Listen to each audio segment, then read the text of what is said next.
There we go. Should be the mic on now. Wow, it's been a long time since I've done this. Hello, everybody. I am going to give this just a second until everyone can let me know in the chat if you can hear me okay, if you can see me okay. It's been a couple of years since I've done a live stream. So I want to make sure all my stuff is up and running before I get blabbing.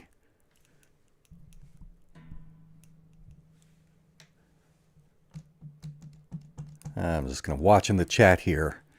Thank you, Stephen. Stephen, I got your order in the mail yesterday. Okay, audio's good. If anything goes wrong, let me know. So, hello, everybody. Nice to see you guys.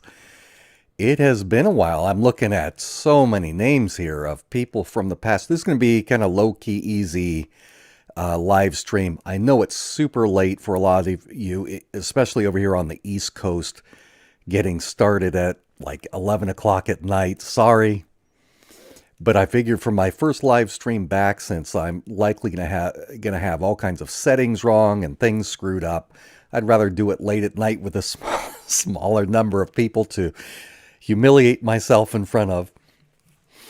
But you know what? Am I a little bit too loud? I might be clipping. I might be a little too loud. I can move my microphone back. Hey, look at everyone here. So many names. Even got some mods. Flick off. Hey there, buddy. All right. Boy, what a blast from the past. I know, who is this old guy? I'm 51 years old now. 51 friggin' years old. Man, I feel it. Hey, so listen, this is what I'm going to do with this live stream. I'm going to try and monitor over here as best I can my chat, just to keep an eye on things, see what's going on. Looks like we have got over 100 people watching right now. That's nice. A lot of people in the stream already know who I am. You know what I'm about. You know what kind of stuff I talk about. But it has been a couple of years, right, since I've done a live stream. And so there are going to be questions. There are going to be questions like, who is this idiot? There's going to be questions about, what I do, what the purpose of this channel is, what kind of topics. And a lot of you probably want to know, where the heck have I been for a couple of years? So I'm going to cover all of that. I'm going to talk about that. Here's the deal. I am going to be back hardcore doing a live stream every week, doing a couple of videos every week in addition to that. A whole lot of content if things go as I hope.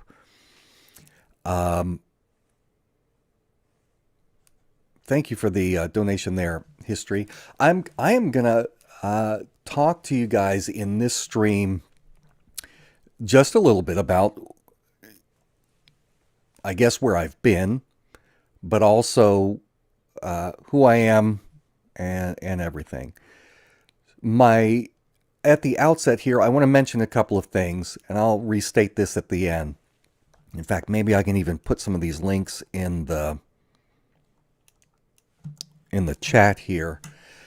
All right, this first link is to my Substack. This is where I'm going to be keeping in touch with you guys, letting you know when so many people tell me that even though they have the YouTube bell icon on set to notifications, they still don't know when I put out videos.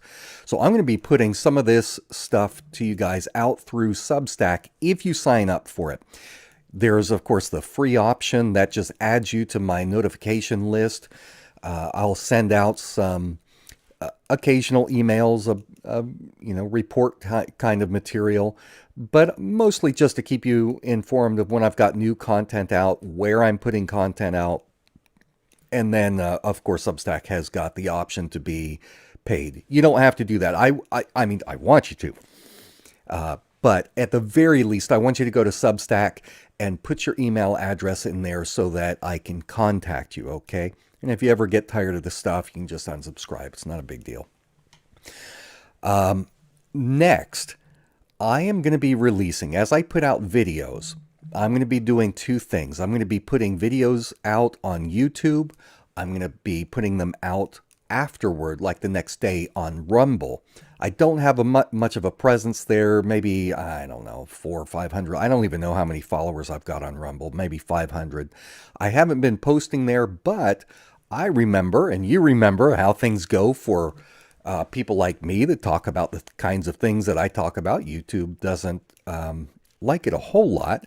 So I want to have you following me on Rumble as backup if you are on Rumble, okay? So almost all of my stuff is Blackstone Intel. So when you go to Rumble, it's just rumble.com/Blackstone Intel.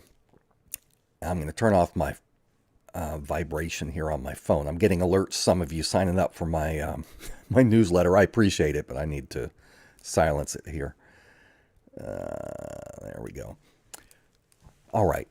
Last thing I'll tell you about is as I release my reports in video format, I am going to put it out on Substack for people that are paying members. You get a transcript with additional notes, sometimes some of my links and sources for the material I present. But I'm also going to be putting it on Patreon for anyone that is a patron of at least $1 or more. You will get transcripts of all of my major video reports that I do. YouTube does kind of this little transcription, but it sucks. It's hard to follow. It's usually not formatted well. You can't read it. The words are misspelled. Nothing makes sense. So I put everything into a good video report format, into a PDF, and I upload that on Patreon. So you can subscribe on Patreon as a free account, but you can also do it if you pay $1 or more, you'll get those. And the final thing is, as I release it in video format, then I release it in the written format on Substack and on Patreon. Last thing is, most of these episodes are also going to be released in podcast form. I put out one just a day or two ago to kind of test things out, make sure it's good. If you listen to podcasts on Spotify or Apple or whatever, look up Blackstone Intel Report, find my podcast and follow it, okay? I'd love, that way if you are driving in your car and you don't want to spend the bandwidth on the video while you're driving, just pop it on over to the podcast and you can listen to it there. If you sign up on Patreon, starting at $5 or more, I've already started putting some stuff out. $5, $10. You'll see on Patreon the different links, the different tiers. I'll talk more about that later.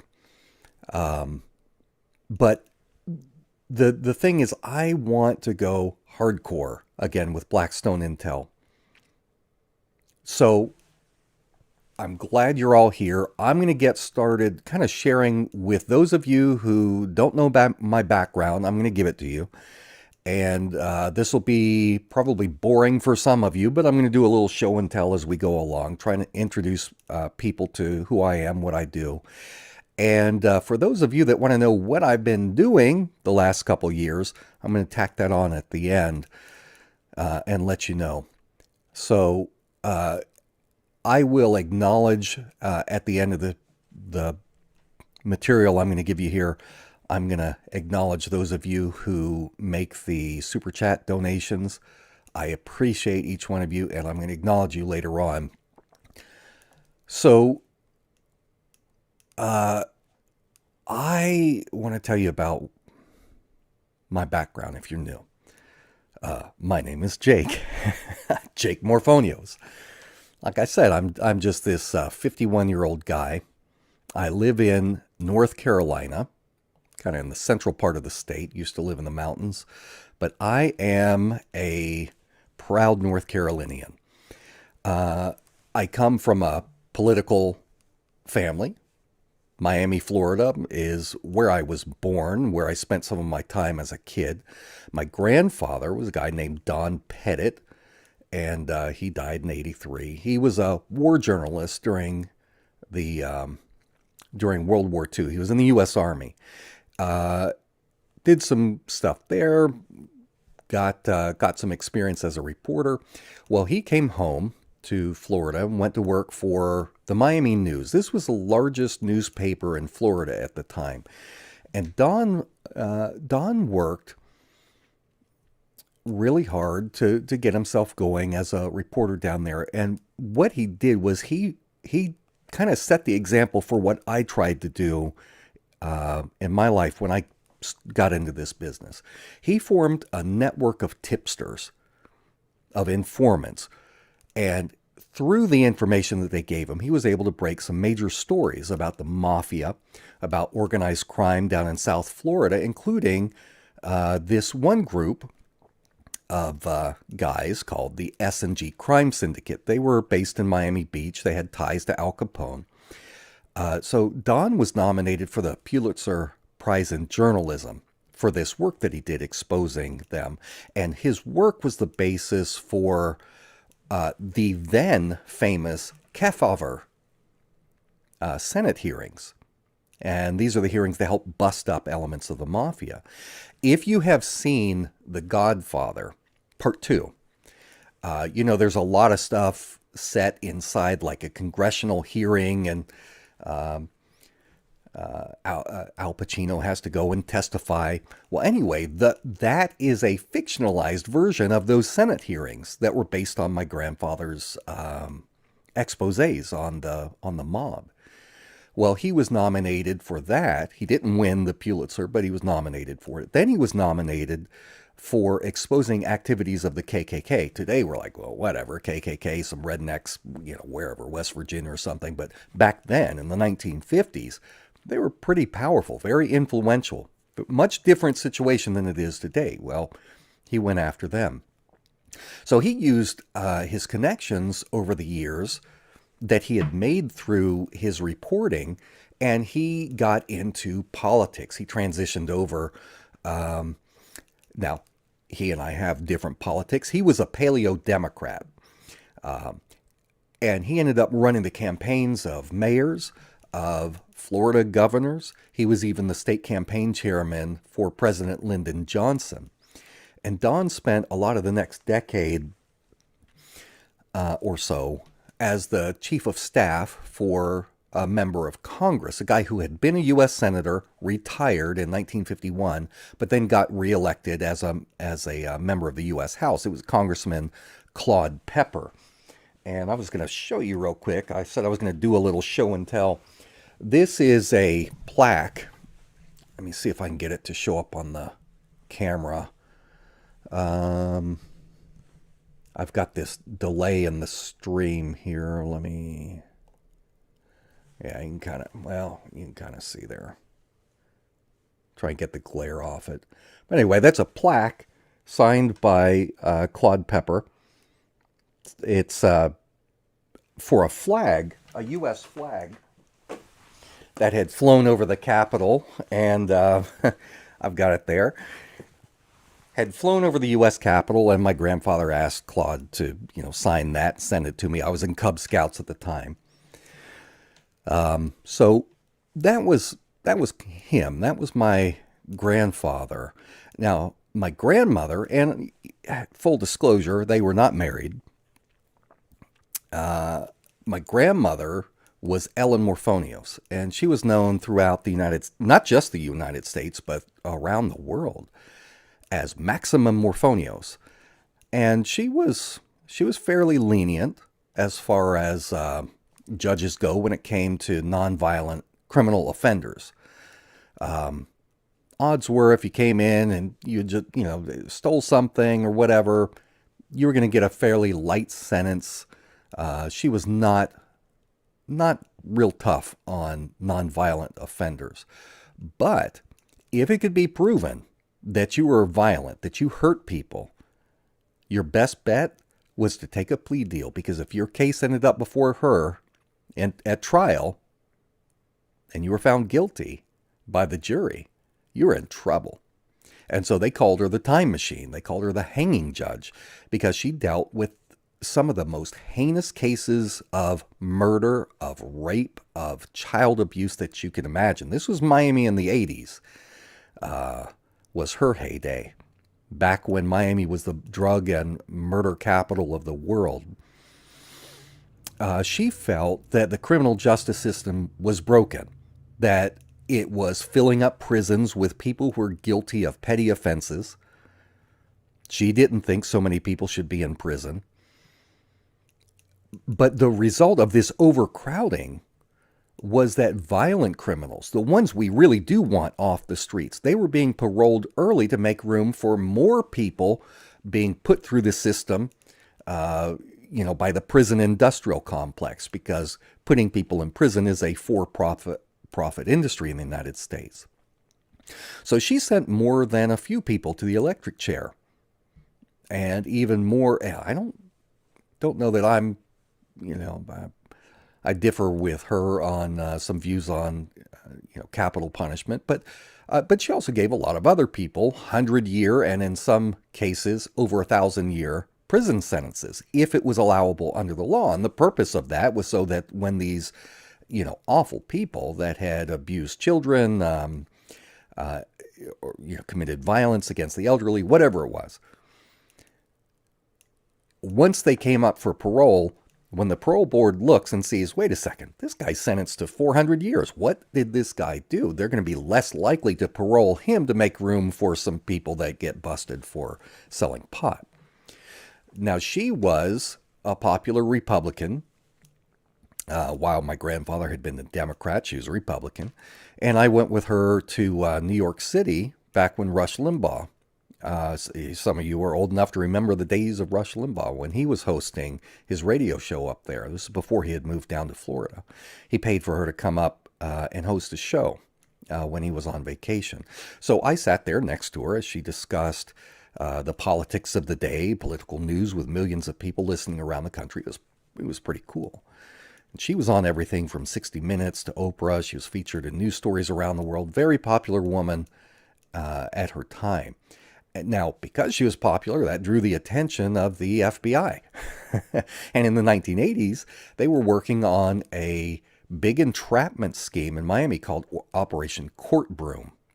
And they were setting up judges to take bribes. And the feds were able to bribe some of my grandmother's fellow judges and lawyers. Some of them were personal friends of hers. But she was the big fish they were after. They tried for years to set her up. None of her friends would flip on her. The feds, even though this meant the feds were going to give them longer prison sentences, they never got her. But they certainly made our family's lives difficult. I lived with her for part of my childhood. She used to take me to court with her all the time. It's kind of a weird thing for, grandmother to do, is take her kid or grandson to court, sit there listening to murder cases and rape cases and the worst of the worst.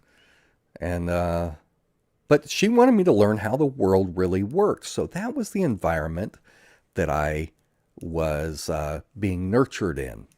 And at night, she'd read me comics before bed. She was just a regular old grandmother. You'd read Fantastic Four or whatever I was into at the time. But this life with her included watching the FBI following us around when we would go out to restaurants, sometimes the grocery store. She'd look in the mirror, tell my dad, take a look. And sure enough, they'd be following us. There were wiretaps, grand jury testimonies. It was a mess. And she retired to try and let things simmer down. She kind of backed off, she knew they were going to harass her one way or another. So she was close to retirement age, so she went ahead and retired. But she let things simmer down. A year or so later, she came back out of retirement thinking she could, go back to work. She didn't like being at home having nothing to do. But as soon as she came back, the feds just picked up where they left off. And it was expensive. She decided, you know what, it's not worth the risk of prison because they keep after you, whether you're guilty or not. People want to make careers. If you can get a big fish, that's a badge. You get a promotion for something like that. And besides the risk of prison, there was also, to defend yourself against, a federal agency like the FBI. You've got massive ongoing legal bills. So even if you're innocent, they'll still bankrupt you. So anyway, that was that. I remember one time going to the door, I was wearing nothing but hot pink shorts. And opened the door, and there's two agents standing there, just like in the movies, dressed in their suits, dark sunglasses, their little earpieces. But anyway. So in Miami, judges run for office. So over the decades, they're, from the 50s through the 70s, my grandfather was helping her manage some of these campaigns, give her advice and everything. Now, my dad, he dabbled in politics a little bit. He dipped his toe in thinking he was going to get into it. But so like he was elected to the Republican committee in Florida. He sat on the board with Jeb Bush. This was years before Jeb became the governor, but was working his way up there. But that's about as far as my dad went in politics. Talking about it was great. He loved talking politics, but participating in it was just too dirty. Too dirty. So anyway, I developed an interest in politics at a very young age. Even when I went during the summers to my mom's parents' house, my grandparents who lived on a farm in this rural podunk town in a poverty-stricken region in South Carolina, and a lot of South Carolina is poverty-stricken. Even there, I was involved in one way or another with politics. I loved it. I was on their farm in the summer of 1987. I would have been 13 years old at that time. Now, there wasn't much to do on my grandparents' farm except farm work with my grandfather and reading. I'll show you here. Again, show and tell, not important at all, but I just thought I'd show you guys some of this stuff. This was my grandfather's shoe shine kit that he had had since the 50s. And inside this is olden days shoe shine kit. And you open it up and there's all his old stuff in there, brushes and stuff to shine your shoes with. And he used to wear these black boots like a lot of men of that generation did, kind of short black boots, leather boots, to work on the farm. And he'd pay me a dime to shine his shoes. And that was fun. All my grandparents are dead at this point. They died. My grandfather and grandmother in South Carolina, they died young. They were both 61 years old when they died. So I inherited some of their stuff. This was my grandfather's wallet. You can see it was packed. He was one of those guys that had a wallet so fat it, stuck out of his pocket. Tons of stuff. But when I got it after he died, I thought it was pretty cool. He's got photos in it. That was my mom. And then he had on the backside, he had a picture of me from when I was a kid. He was like my dad growing up. And I loved him to death. But anyway, even though I loved working on the farm with him there, I had personal interests from my, my time down in Miami with the other side of my family. So I had work on the farm and then I had reading. And so I did a lot of reading as a kid. I had a subscription to the Wall Street Journal that my dad had gotten for me to keep me kind of intellectually engaged in between, slopping hogs and using my grandfather's tractor to go out and cut the hay fields, which I loved to do. I loved working with my grandfather. It's probably why I have my own backyard chickens and grow a garden each summer. You know, the stuff our parents and grandparents do with us as kids, it sticks with you. But my mom's parents there in South Carolina couldn't have been more different from my dad's parents down in Florida. My dad's parents, they were well connected, they were reasonably wealthy, they were socially engaged with a fair amount of notoriety and political power. My mom, though, her parents, they were dirt poor. My grandmother's family, they were sharecroppers growing up. And so my grandparents lived off the food that they could grow themselves or that they could trade with other members of the family in the area, neighbors and others. They'd kind of pool that, some would grow this, butter beans or whatever, and then they'd go and trade for okra, and, that's how they lived. And they canned a lot of food. They froze a lot of meat that they had butchered to make sure that they had stuff to eat in other times of the year when they couldn't grow crops. And they were poor. I remember my grandmother used to sell old clothing at a local flea market. She'd sell, things for nickels and dimes. She'd put it in a glass jar and save up so that once a month we could feel like royalty. And the way that she did that to make us feel like we had wealth was she would go to Kentucky Fried Chicken and once a month buy a bucket of KFC and bring home, and we'd eat that, and we were set. So anyway, I lived with both of my grandmothers off and on throughout my childhood. They were as much my mothers as my biological mom was. And, like I said, like the rest of you, the experiences that I had with my closest, most trusted family members, that shaped my character, helped me to become who I am in life. But anyway, so I'm this dumb little nerd kid, summer of 1987. In addition to reading the Wall Street Journal, which I confess, I didn't understand a lot of what I read, but I was trying.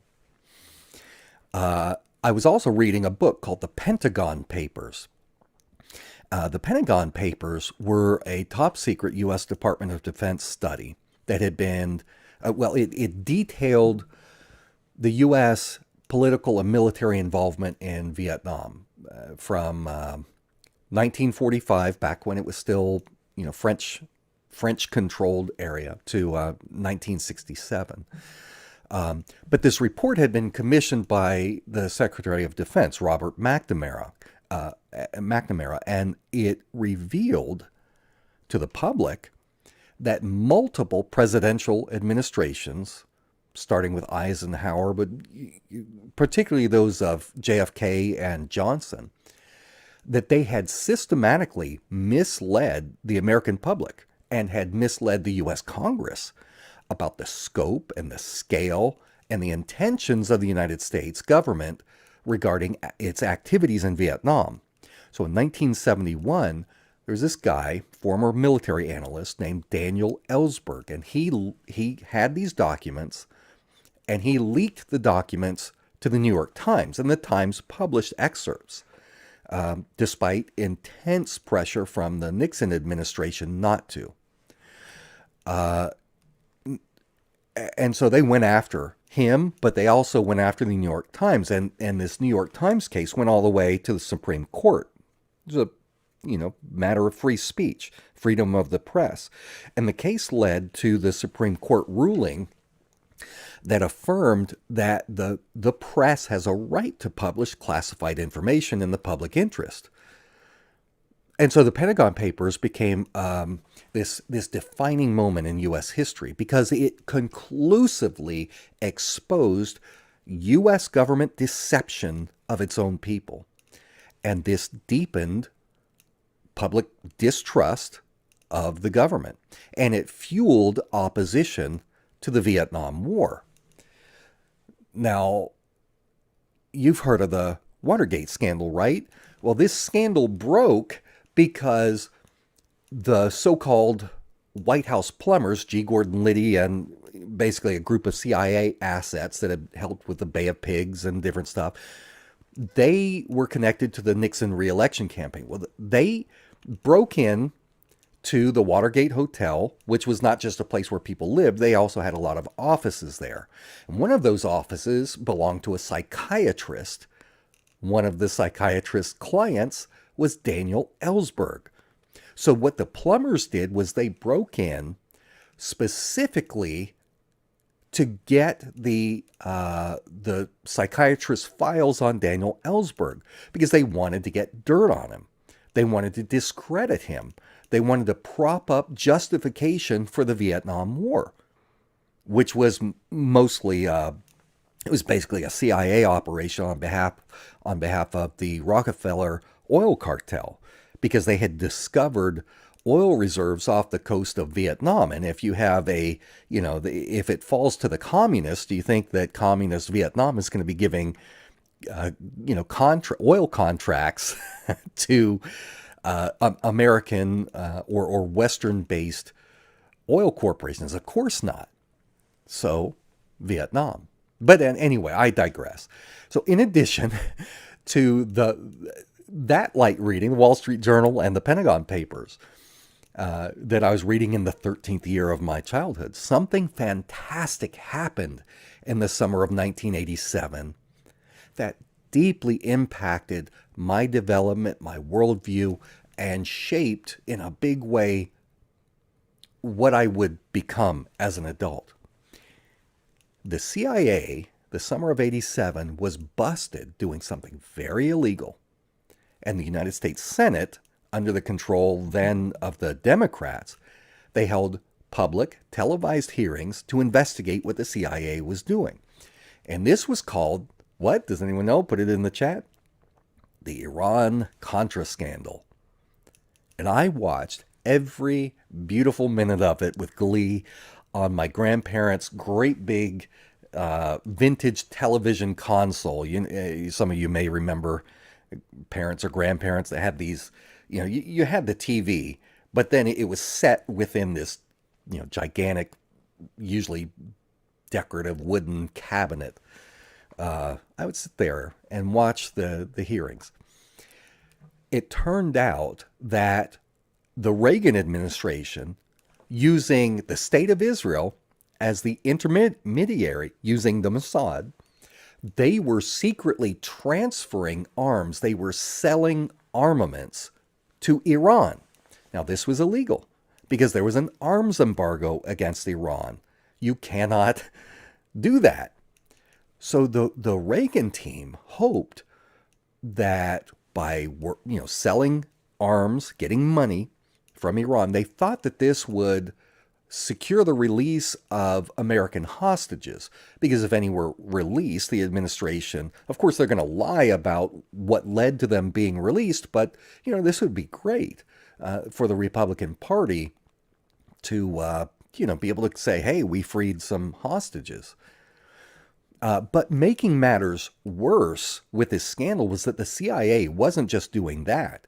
They were taking this black money from those illegal arms sales, and they were diverting the proceeds to fund Contra rebels who were fighting against the socialist Sandinista government in Nicaragua. Now, that was also illegal because the U.S. Congress had passed legislation specifically barring that exact activity. So, if we're a nation of laws and you've got secret factions just totally ignoring the laws that our representatives in Congress pass, that's a problem. So the scandal raised serious constitutional questions about executive overreach, about the circumvention of Congress. But for me, at 13 years old, it was showing me there is a shadowy network that circumvents official U.S. foreign policy. And that was thrilling to me. And so during these hearings, there were key figures like National Security Advisor John Poindexter, but the guy who everybody loved to watch the most was Lieutenant Colonel Oliver North. And so these guys are giving congressional testimony revealing this web of clandestine operations. And it shocked the public. It strained the credibility of the Reagan White House. Now, Reagan, who my grandmother had met, he's out there insisting that they knew nothing about it. Or at least he knew nothing about it. It had been done behind his back, without his knowledge, without his consent. Now, this is a big deal because originally Reagan came out and said, there's no truth to this story. It's total bullcrap. We would never do that. But then when the evidence came out, he was like, all right, well, it was done, but it was done behind my back without my knowledge. More than likely, the person primarily involved with was his vice president, the former head of the CIA, George Herbert Walker Bush from Texas. But the involvement of neither of the men was conclusively proven, and Reagan, he got off. Bush, didn't face anything. But anyway, during that summer, I had a notebook, and I was keeping newspaper clippings of the hearings, especially anything about Oliver North. In fact, I named my next pig that we got that summer, I named him Ollie after Oliver North. He's a very smart pig. I used to kick this deflated soccer ball, and he'd chase it down, he'd pick it up, bring it back to me, shake it, drop it at my feet, and then go back and wait for me to kick it to him again. I loved Ollie. We ate him the following summer. But anyway, that was the summer also. The summer of '88 is the summer I worked on my first political campaign. Going back just a couple months, in October of '87, my mom had gotten remarried to a guy that my little sister and I nicknamed Rambo. This is still down in Miami. He was a former undercover narc agent for Miami Vice down there. Before that, he had served 4 voluntary tours in the Vietnam War, where the CIA recruited him as a sniper assassin in their covert Phoenix program. Look that one up. The goal of this program was to, what the CIA wanted was to keep the war going, because there was all this pressure to stop it. So to keep it going, what they would do is use these sniper assassins, and they would go assassinate not just civilians, but also military leaders, political leaders, not just against the Viet Cong, but on both sides, including the South Vietnamese side that we were supposed to be protecting. Why did they do that? Because it kept tensions high. Anytime there would be a lull and things would look like, okay, stalemate, let's settle things down. Have some of these high-level killings and retaliatory actions to get revenge, kept the war going, despite all the efforts back stateside to end the war. Now, at this time, I did not know about Rambo's past. I had no idea he was in the CIA. I didn't know that even while he was married to my mother, he was still doing jobs for the CIA on the side, that they were still using him. He was never, to my knowledge, he was never employed by the CIA, but he was contracted out. I just knew that this guy had been a narc. He became a defense lawyer. He defended drug traffickers. The very people that my grandmother had been putting in prison, he was defending to keep them out of prison. And he'd come home with crazy stuff. Brand new convertible Corvette. Because they were laundering stuff through him. But Rambo was an all-around a-hole. That's what I'll say about him. But he relocated us from Miami up to the mountains of North Carolina in late 1987. Both sides of my family originated in North Carolina. My mom had me down in Miami, but by the time I was 14, we were living full-time in North Carolina. So I get up here, and I was a freshman in high school.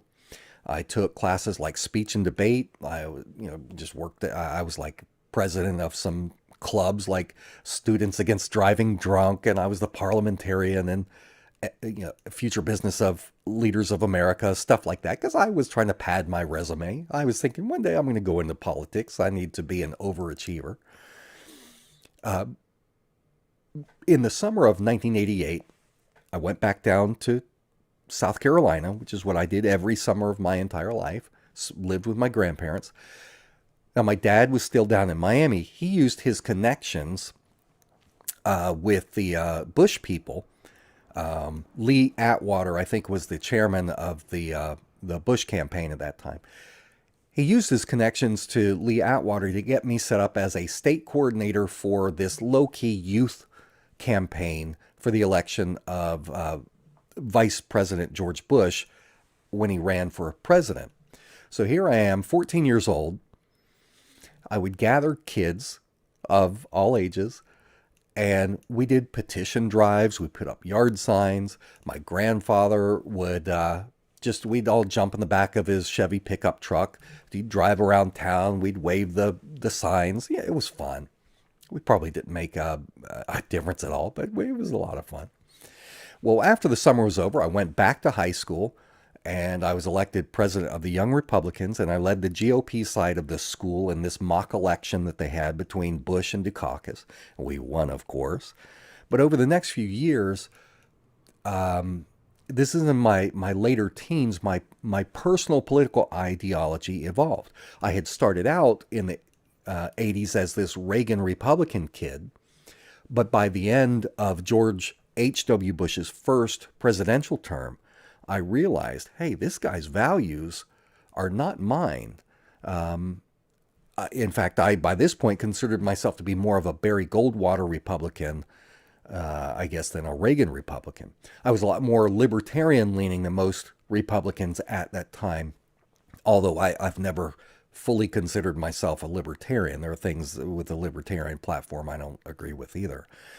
But I was beginning to realize that the two-party system was a sham, that despite the constant divisive rhetoric between Republicans and Democrats in public, on news shows and things, behind the scenes, these guys were friends because they all shared the same conservative agenda. It didn't matter if you were Democrat or Republican, neocons were neocons.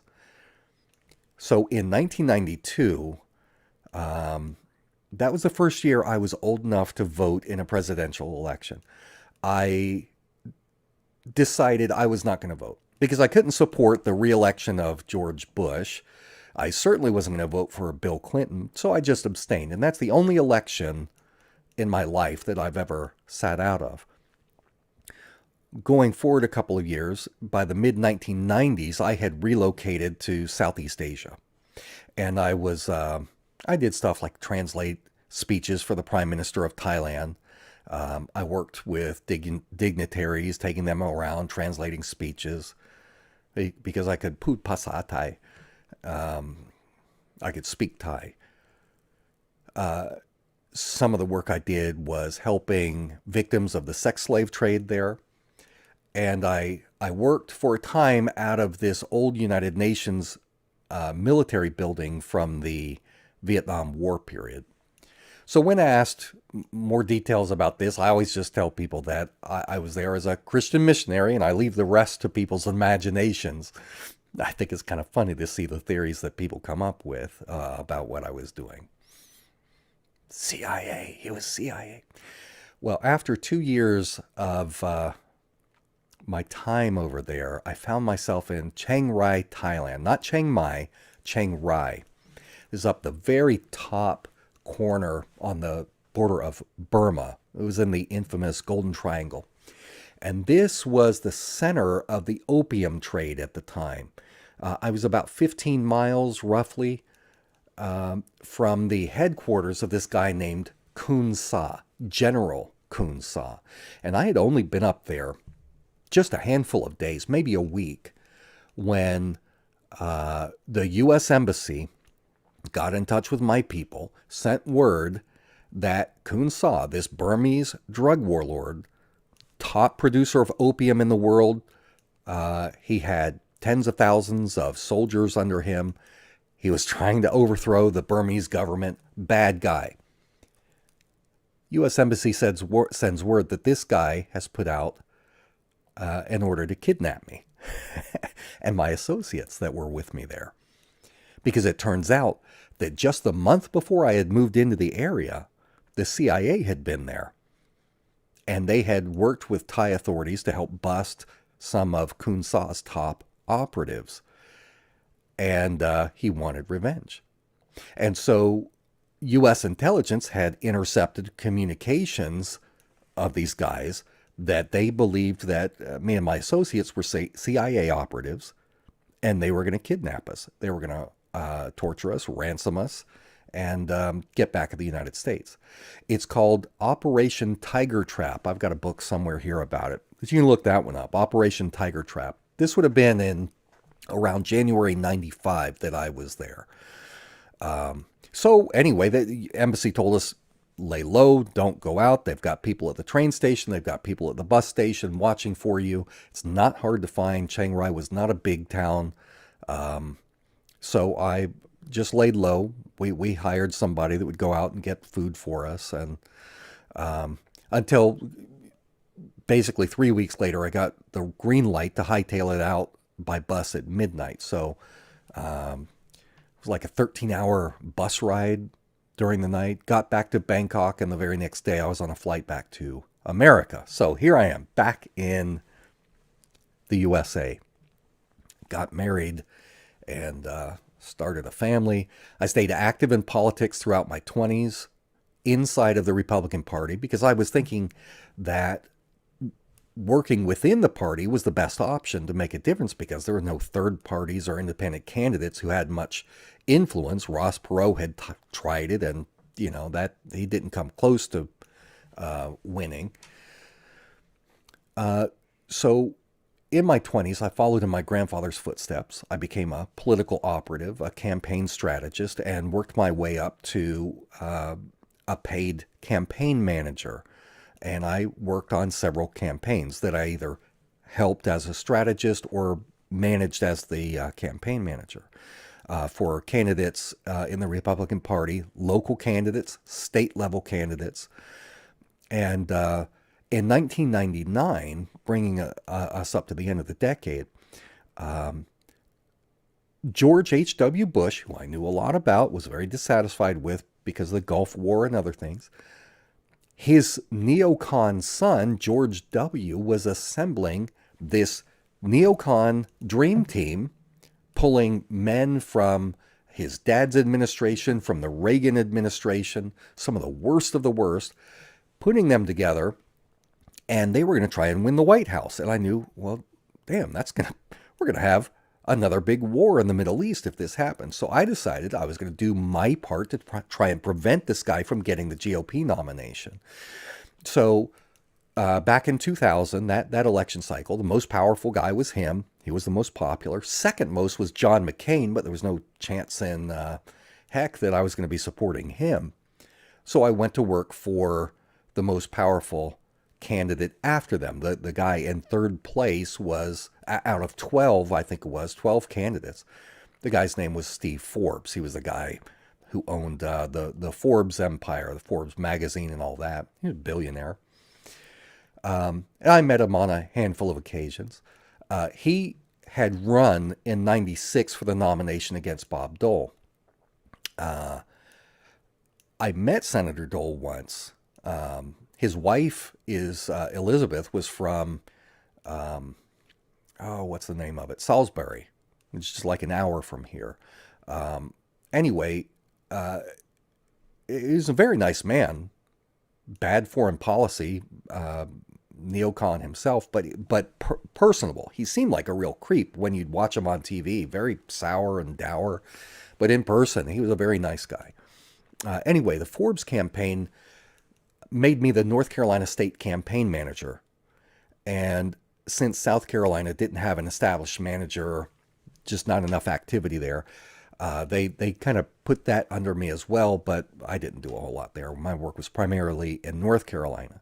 And One thing, though, that I did get to do with South Carolina was I was the driver and escort for Steve Forbes during the presidential debate. Every election cycle, they've got a series of presidential debates for the two parties. One of the major ones is always in South Carolina. So they contacted me, and I took him to the thing. I sat there with him while he got his makeup done at the hotel, for the television appearance. Drove him there, had reporters in the back of the van, and we got there.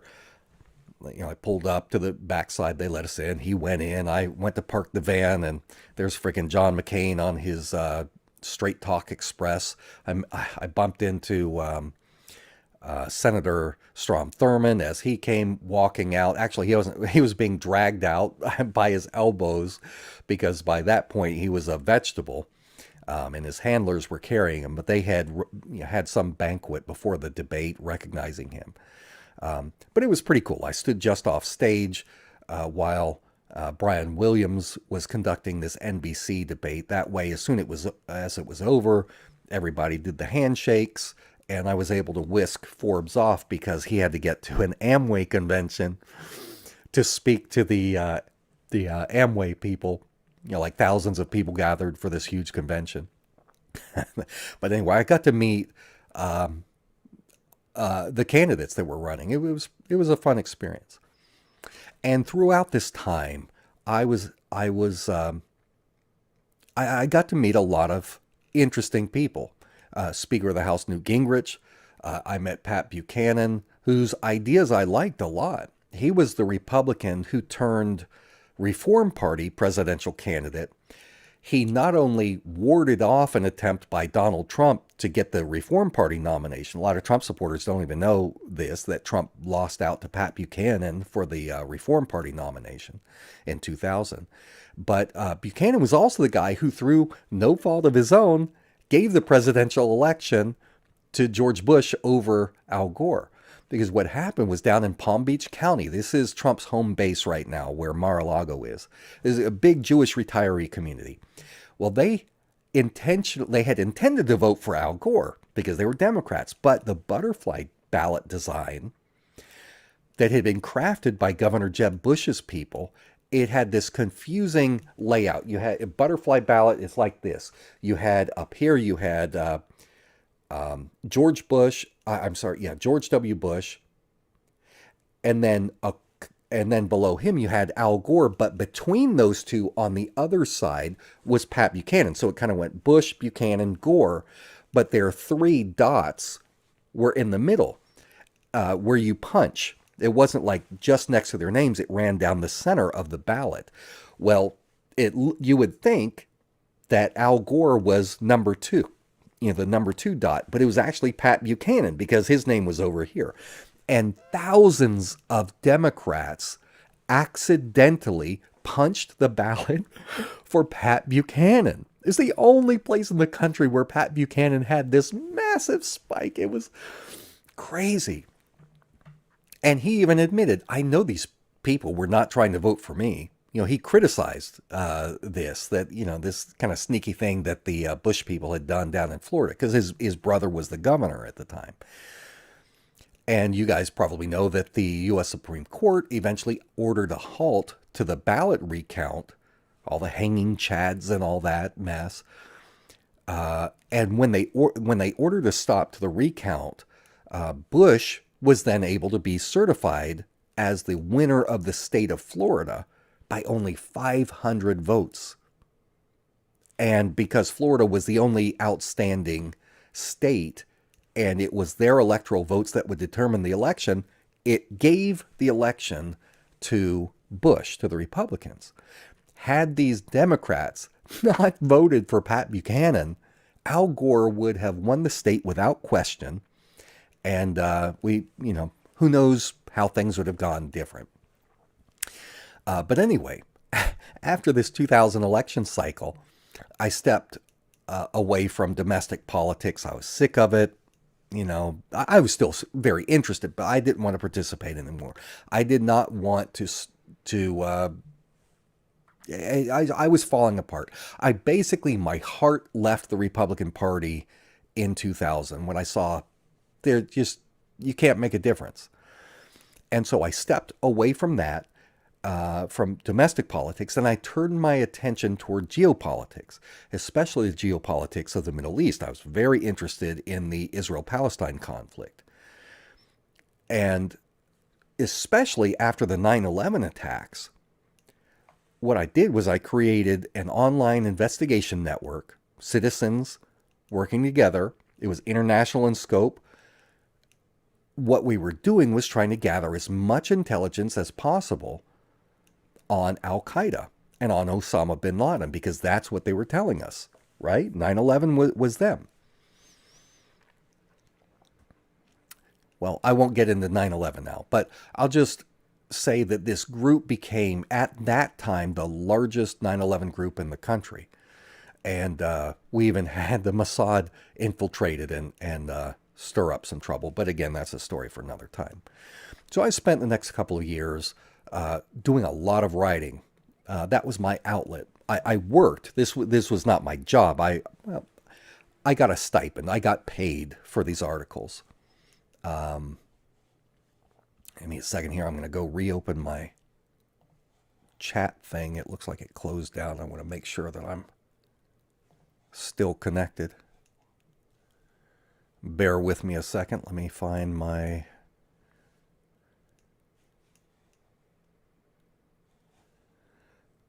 Let me see here. Let me know in the chat if I'm back on. It looked like I may have dropped off. At least my chat box closed. Just give me a thumbs up or something in the chat. Let me know that you guys can still see me.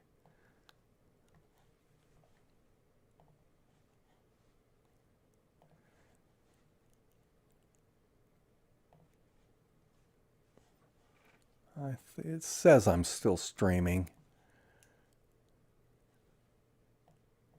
All right, I'm seeing a couple things here. Great. All right. Sorry it took so long. There's a delay. I just wanted to make sure I was back on. So anyway, during this time, I'm writing, making a little money at it, but I'm working full-time jobs. But my writing kind of became popular. Stuff I was learning from my investigations into the 9/11 stuff, I started realizing, wait a second, there's a whole lot going on here. The CIA is really doing a lot. There's a whole lot to this story that we are not being told in the public. And so I'm writing, and kind of fringe communities started picking up on this. Alex Jones, back when he was, smaller, he hadn't gotten so big yet. He used to post my articles to his websites all the time, InfoWars and Prison Planet. He was posting my stuff regularly. So I majored in history, subject I love. I'm working in different fields during these years, management, some investigative work. But when 2008 rolled around, and John McCain's running for the presidency, I'm like, oh crap, we can't have this guy in there. And then there's this great thing. A guy I had grown to love over the years, Ron Paul, he announces that he's running. I'm like, yes, this guy had run for as the Libertarian nominee in '88. Back then, I didn't know anything about him. The news didn't give him any coverage. I hardly knew he existed. So I started writing for the Ron Paul presidential campaign. Did a lot of hit pieces, but anyway, on McCain and Rick Santorum and others. And then again in 2012, when he ran again, I was a writer for the campaign then as well. And there he is. There's me and Ron. Not a good picture of me, but anyway, he's a fantastic guy. Very, very smart. So after the 2012 election, I was like, you know what? I want to talk more about this stuff. And so I started making YouTube videos in 2013. I originally started something called the End Times News Report that was focused mostly on the geopolitics of the Middle East. I had a lot of knowledge and enjoyment from studying the Old Testament, stuff like that. And I thought, you know what? Let's look at the parallels between what happened back in ancient times compared to what's happening today. And that's kind of what I named it after, even though I didn't really intend for it to come across so kind of fringe Christian, but that's how it sounded. But anyway, my initial reports focused on terrorism and a whole lot on the Israeli-Palestinian conflict. And so I covered that a lot. And in time, as I built, like my grandfather had done, built a network of sources, it had grown so widespread that I started a business, not just a YouTube channel, but an actual business called Blackstone Intelligence Network, which is a private intelligence company. Over the next couple of years, as I continued on YouTube, I grew. I published hundreds of videos on YouTube. I racked up tens of millions of views on those videos. One video alone had like 4 million views. The first one I did on Las Vegas massacre. That first video I did was talking about, I had gotten a tip from someone at the hotel, and this is like right as it has happened, a couple hours after the event happened. I published a video saying that they were looking for an additional shooter on the 4th floor, and got millions of views. At that time, I was fully monetized on YouTube, and as a result of that, that video became so popular, it outranked on Google. When you typed in the search for the, Las Vegas, I came up ahead of CNN, Wall Street Journal, everything. There was only one website ranked higher than me on Google, and that was, for some reason, Time Magazine. I don't know how that one ranked higher. But anyway, it pissed off the mainstream media bad, because some lowly person like me was getting more coverage than them. And so what YouTube did was they responded to these complaints. Not that anything I was saying was factually incorrect. I had the intel. I knew what they didn't know because I had an insider who worked at the hotel. And they deleted my video. They gave me 2 more random strikes, shut down my channel.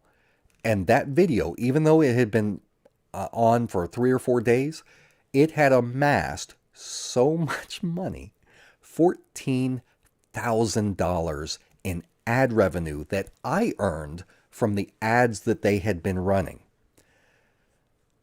They deleted me not because I said anything wrong. They deleted me and confiscated that. It took coverage by a bunch of media outlets, the censorship against me, before they restored my channel. They took the strikes away, but they did not restore that one video, and they kept the money, which was infuriating, because you can argue, well, we're not going to let you talk about this going forward, but they had run the ads. They got the money themselves, YouTube did, from all of these advertisers, and I was entitled to a cut of it according to the contract. But they refused to pay me. I checked with an attorney. They said, look, by the time you're done fighting Google, which owned YouTube, you're going to spend way more than $14,000 in legal fees. So forget it. You got no chance. Tough luck. But from that point on, in 2017 on, I was demonetized. And and not only that, but that's when they started heavily suppressing me, not just on YouTube, but across all of the social media accounts I was on, because the U.S. government was doing that to some people like me, not just me, but others like me that were covering things. So as my network of private sources was growing, I expanded into other areas. I had worked in my 30s as an investigator for a Fortune 100 bank, so I used this skill as an investigator to investigate high-profile crimes. The Vegas massacre was one of them. I also tried to emulate my grandfather's work by investigating criminal networks. I went after a sex trafficking operation in North Hollywood. Some of you, I don't know if any of you remember that. That was before the Vegas massacre. I went out to North Hollywood and challenged them. And it led to a major ring being shut down. The leaders fled the country. And so as my reporting business was growing, I was able to travel the country. I was giving speeches, talking to places like Red Pill and elsewhere. I got some American press coverage, but most of my media appearances were on international news programs where they didn't have censorship. So I was on Russia Today and places like that all the time, Iranian media. The places, they want to hear what you have to say. So things got really hairy for me during that Vegas investigation. Give me a thumbs up out there or something. If you guys were around back during that Vegas coverage, show me in the chat. I want to see if any of you old timers are still out there. What I had discovered was that Stephen Paddock was an informant for the FBI. He had gotten stung in an operation because this guy had a massive amount of child porn. He also had an interest in prostitutes, including young ones in Las Vegas, and they were able to use this against him. But as I started releasing more and more stuff, I had receipts, I had rental car records, I had people close to him releasing stuff. They came after me. Because not only was I scooping major news networks, I was also making some people in the FBI very concerned because I had sources that were giving me information that they did not want public, that was starting to hit too close to home. And by the way, that thing about the shooter on the fourth floor, I don't know if there was a shooter on the fourth floor or not. I never said conclusively that I know there was one. What I know is this, and I put this out back then, some of you may remember this. I had received from, you've got the Mandalay Bay Hotel, part of the hotel where their casino is. They've got this great big area there with a lot of shops. And they had something called the Michael Jackson Experience, something like that. It was a big theater. Well, during the shooting, after it happened, the Las Vegas PD, they went in, and their SWAT team, they went in, they rounded up the employees because they had locked everyone down. They took the employees, and instead of letting them go, they corralled them all into the Michael Jackson Theater. And they turned the lights out and had, it was over 100 employees sitting there in the dark. And some of the employees were recording this on their phones. One of them gave me a copy of what he had. And in the audio or the video, you hear the audio, you can hear the police telling the people, no, we can't let you go yet. We're still looking for someone on the fourth floor. You could hear it on their scanners. So whether it was someone or not, at that time, the police believed that there was more than one shooter. And they were still searching for this shooter hours after the sheriff and the FBI went out and did their conference saying, oh, no, it was one guy, that's it, we're done. They had no reason to do that, but they wanted it shut up fast. So I'm reporting, I'm putting stuff out. Every video that I put out, there was a risk that I was going to get hit again by YouTube, because YouTube and the government which influences YouTube does not want Americans questioning the official narrative. And so harassment began. I was getting veiled threats from the FBI, who was calling me, emails, primarily out of the Salt Lake office. I was being interviewed by the FBI. It was ugly. I did a Freedom of Information Act request. Took forever before I got confirmation, but what they didn't give me the content of what they had because they were still looking at me. But what they did confirm was that the FBI had amassed between 700 to 900 pages of material on me. And I think they were interested in me not just because of the Vegas stuff, but before that, the previous year, I had done a lot of work with the militia movement out west, with Ammon and Cliven Bundy and the Malheur refuge takeover and all that. I had been out there at Lavoy Finnegans' funeral and embedded in with these guys that the FBI was after. So they were watching me. Yeah, yeah. Terrence McKenna in the in the chat here.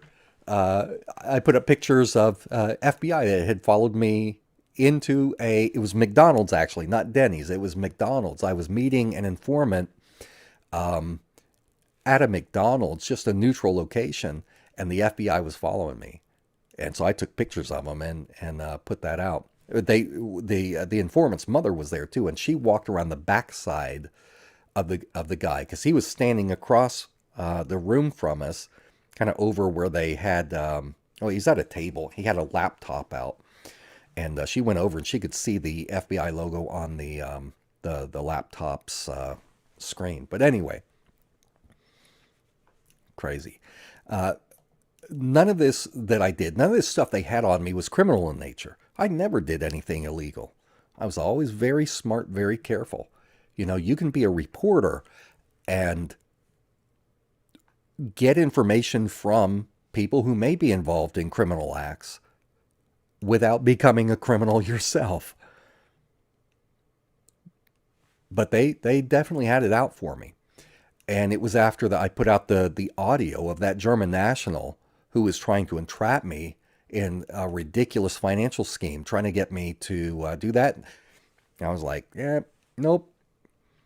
And then immediately the FBI in Salt Lake City called me and said, hey, I understand you were just talking to so-and-so and that you recorded the call. We'd like a copy of that.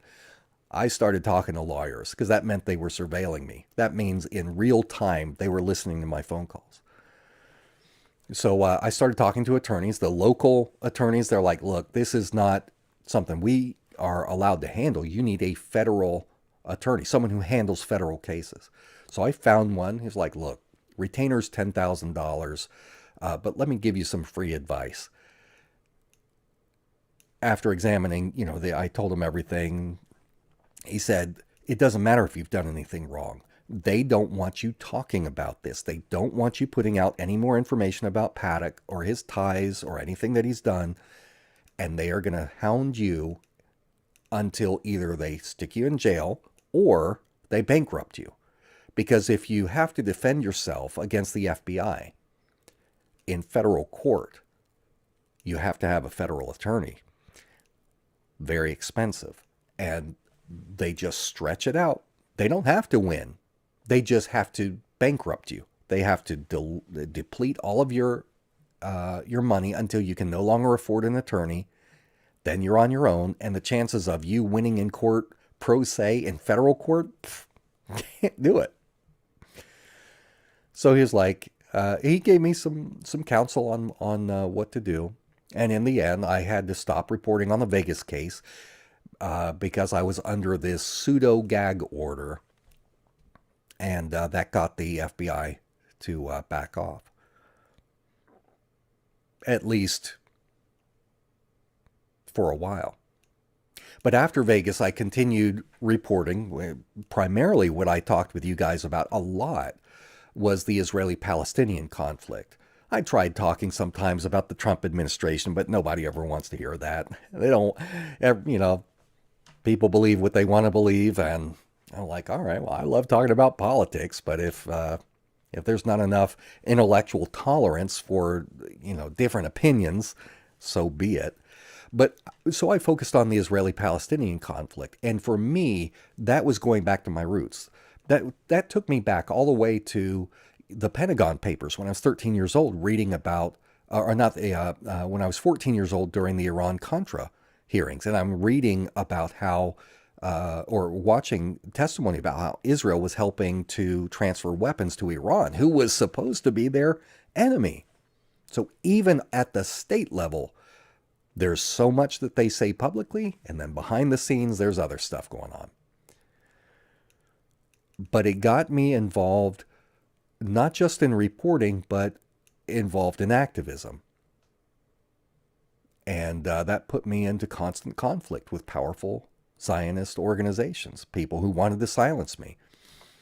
Tons of hit pieces against me out there, still on the internet. They continue to this day to update hit pieces on me because they're still tracking. Anything that I say, if they can take something out of context, they'll just go update the file on me. Recently, I saw something. They selectively edited something from 2015, I think it was. I was talking about World War II. And they took segments out, pieced them together to make it look like I was saying I supported Hitler and the Nazis.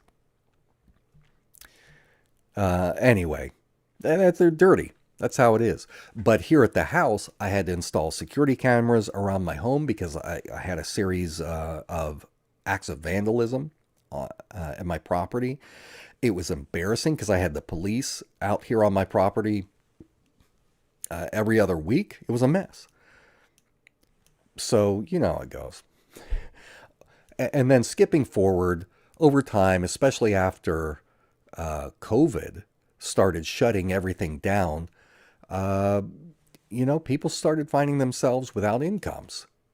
And my channel relied exclusively at that point on donations. And people were having a lot of financial trouble. And so my income was going down, not just because of the drop in donations from people having financial trouble, but YouTube was throttling my my videos. Like I went from I'd typically get, 70,000 views on an average video. I was getting like 1,000 views. People just couldn't find me. And so my income dropped 80%. When it hit 90%, I was like, you know what? I got to do something different because I'm not getting enough to sustain this.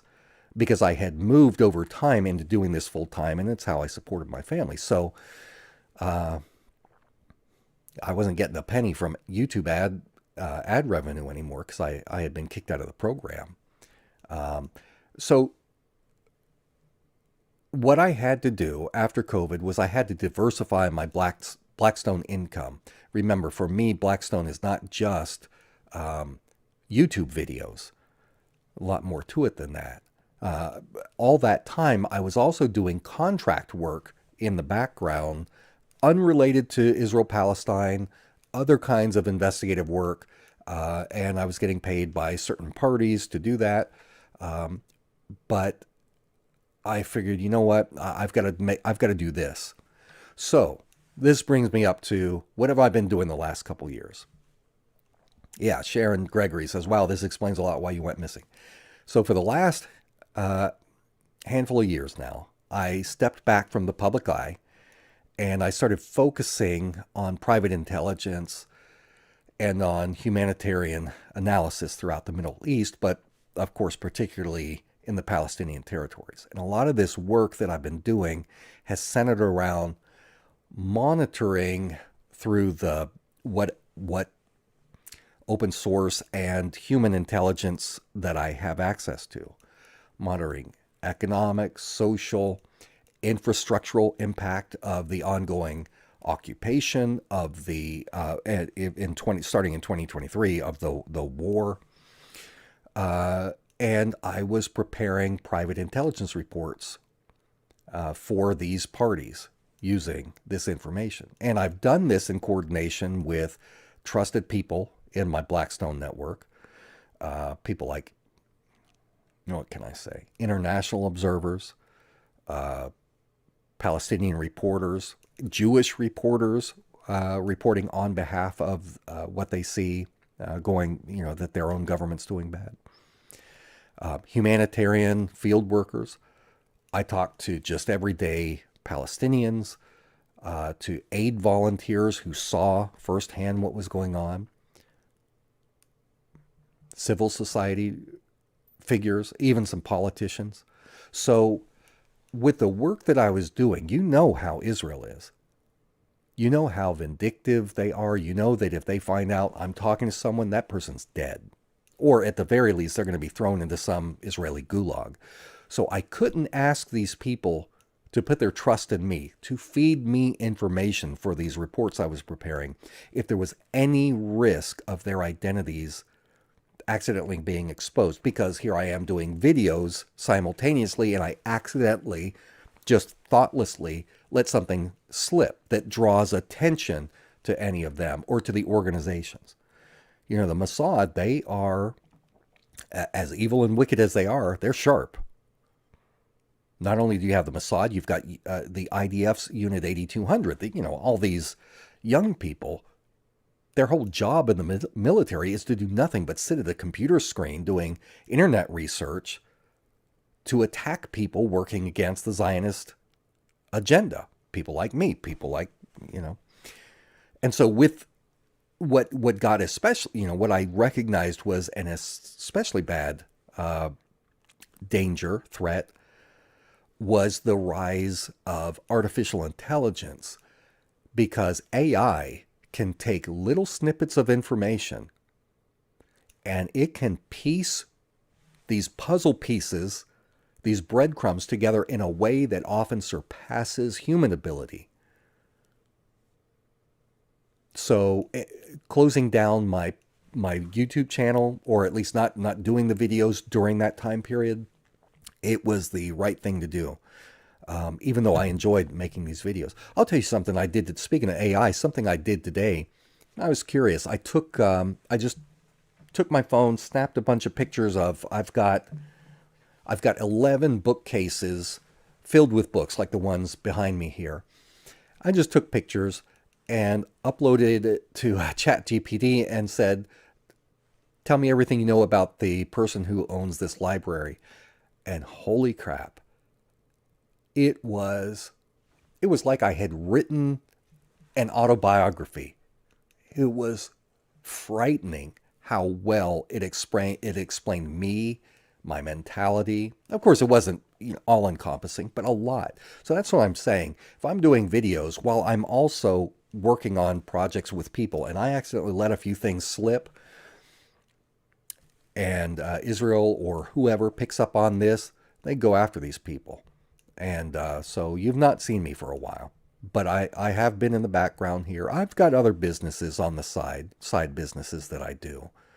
That's not the only thing. I've got other things completely unrelated to this kind of work.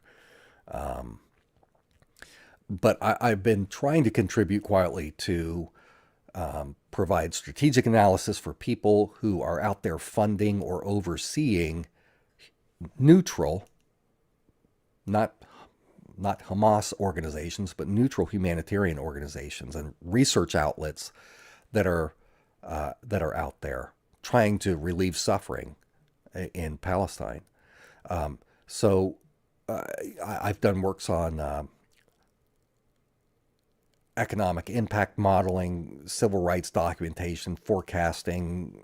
I'm not going to name the organizations. I'm not going to name any of them. I thought about it. I thought, well, yeah, it's over. I can name some organizations that have a lot of people in it, but I'm not going to do it. As time goes on, I'll tell you some that I work with, but I'm not going to identify which ones I have done that kind of work for, because I don't want to cause trouble for anyone. And obviously, I'm not going to name any of the parties that I've done contract work for. But through my contacts in East Jerusalem, the West Bank, some in Gaza, although that's where I have the least amount of contacts. In fact, in Gaza, it got to where there's just a handful of people that I could maintain any contact with because of communication being cut off. And, well, some of the people who have been operating in extremely dangerous conditions over there, I've been able to gather some information from them, provide intelligence reports on civilian impact trends, other things I'm not going to mention. So my point is, while I've stayed mostly silent publicly, you know, a little tweeting here and there, not that anyone sees it because my, you know, friggin' Elon Musk has silenced me on Twitter. I've remained deeply embedded behind the scenes. I've been trying to offer support where it mattered most, that I could help in. Trying to ensure that critical stories don't die in the dark.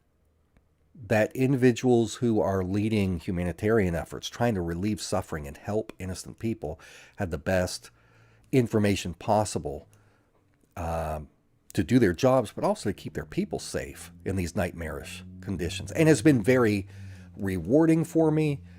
But oh my gosh, the last 2 years, on a personal level, psychologically traumatizing. It's been awful. Nightmares, a lot of depression. Boy, it's been tough. People I know, people I've been working with for years now, going all the way back to 2013, dead, killed by Israel. A lot of people I just lost contact. They're probably dead, especially in Gaza. I can't get in touch with them. Reporters, aid workers, certainly civilians, photographer, friend of mine, missile hit his apartment, killed him. And that's after he had been in a different apartment that had been hit. It destroyed his equipment in the process. He wasn't home when it happened. And I had helped out a little bit to help replace his equipment, his camera, so he could go back, because he was doing a good job taking photos and documenting. Anyway, my point is, a lot of this has taken a toll on me, and I need to talk. I need to return to public reporting. I've got more fire than I've had before. I've definitely got more caution than ever before because of what I've been doing the last few years. And I've got an even deeper appreciation or understanding of what's truly at stake. So I want to tell the public what's happening. Some of my reports, of course, are going to be about this. I've been covering this for years, but I understand that's not the only thing that people want to hear. But I think the American people need to hear what's being done with their tax dollars by American politicians and by their counterparts in Israel.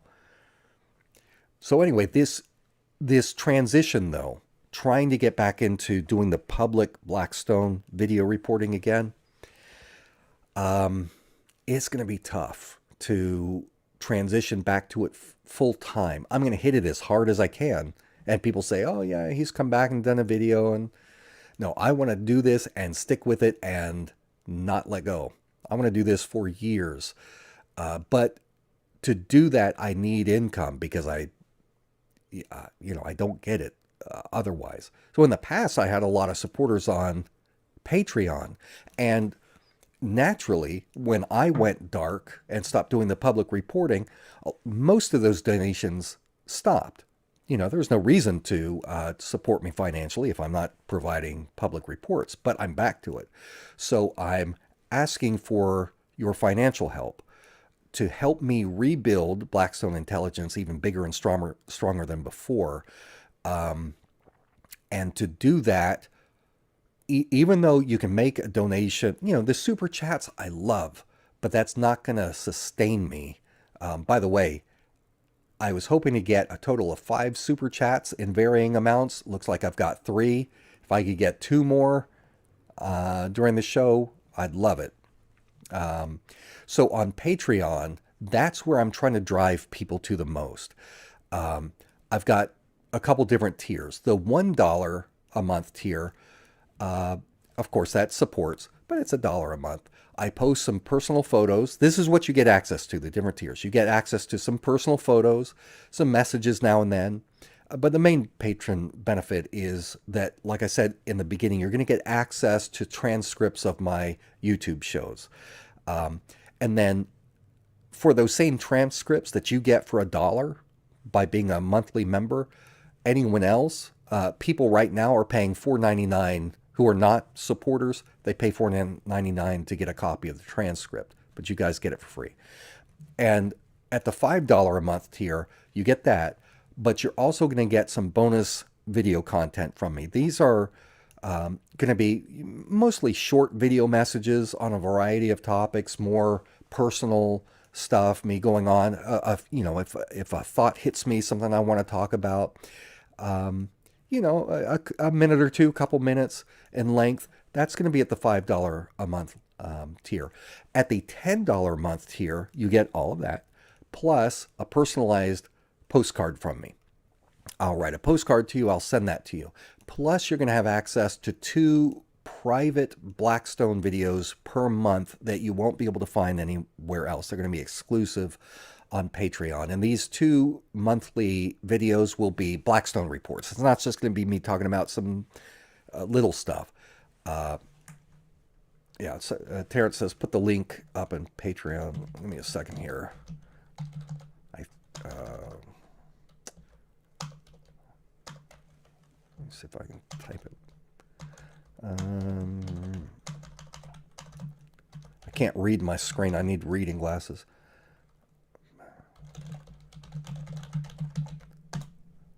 I think that's it. That should take you there. Now, if you subscribe to something higher than that, $25 a month, you get all of that, plus 10% discount on anything from my store, blackstonemerch.com. You'll also see on Blackstone Merch, I've got a lot of products that are related to some of my other businesses, related to like classic horror movies, classic sci-fi, that kind of stuff. So you may have to sift through to look for Blackstone products. But you also get at $25 a month. I will set up, if I have anyone in that tier, right now I don't, a private live stream where members of that tier can watch it. That'll be like an original run of some show that I'm going to make public after that, but you'll get to watch it and chat with me in the live stream. And then there's other stuff. Like if it's $50 a month, which I don't think I have anyone at $50 a month right now, you get all of that stuff plus a private 15-minute phone call with me per month. Every month that you are doing that, if you want it, we'll do a 15-minute phone call. So anyway, look at Blackstone on Patreon, Blackstone Intel. And even if you don't sign up for any of that, you can still go there and sign up for free. It's kind of like on Substack. There is some free stuff that I'll put out. You'll get notices of when I put up videos and things like that. So that's Patreon. Now, one last thing I'll mention here, and in a second I'm going to read super chats. For reasons that I won't explain yet, everyone knows I'm Jake Morphonios. I'm not hiding that. But I am going to start using the pseudonym Jake Blackstone in some of my videos. I got a reason for that. But Jake Blackstone, you guys know I'm Jake Morphonios. Professor Jake Blackstone is what I'm going to call myself. So anyway, that's a little bit of what I have to share. Let me put back in the link also one more time, this Substack. Sign up for my free stuff there. If you want to support, go ahead. And let me take a look at these super chats. First of all, Marvin Vargas, $2. Hey, thank you. Welcome back. How many years were you gone? I don't know. I don't even know. Does anyone know? I can't say for sure. I do know that I popped in and out a few times. I'd do a video or two and then disappear again. Usually when I was in between contract work, doing the Intel gathering, I'd come back and do a video just basically to keep my channel alive, to make sure that I still had something there so it didn't go so dormant that, you know, it got deleted or something. Thank you for that donation, Marvin. I appreciate it. That uranium guy, thank you for your donation. Would you ever consider doing a live stream on UAPs, drones, and links to the deep state? Let me write it down. I've started keeping a list of suggestions. Drones, links.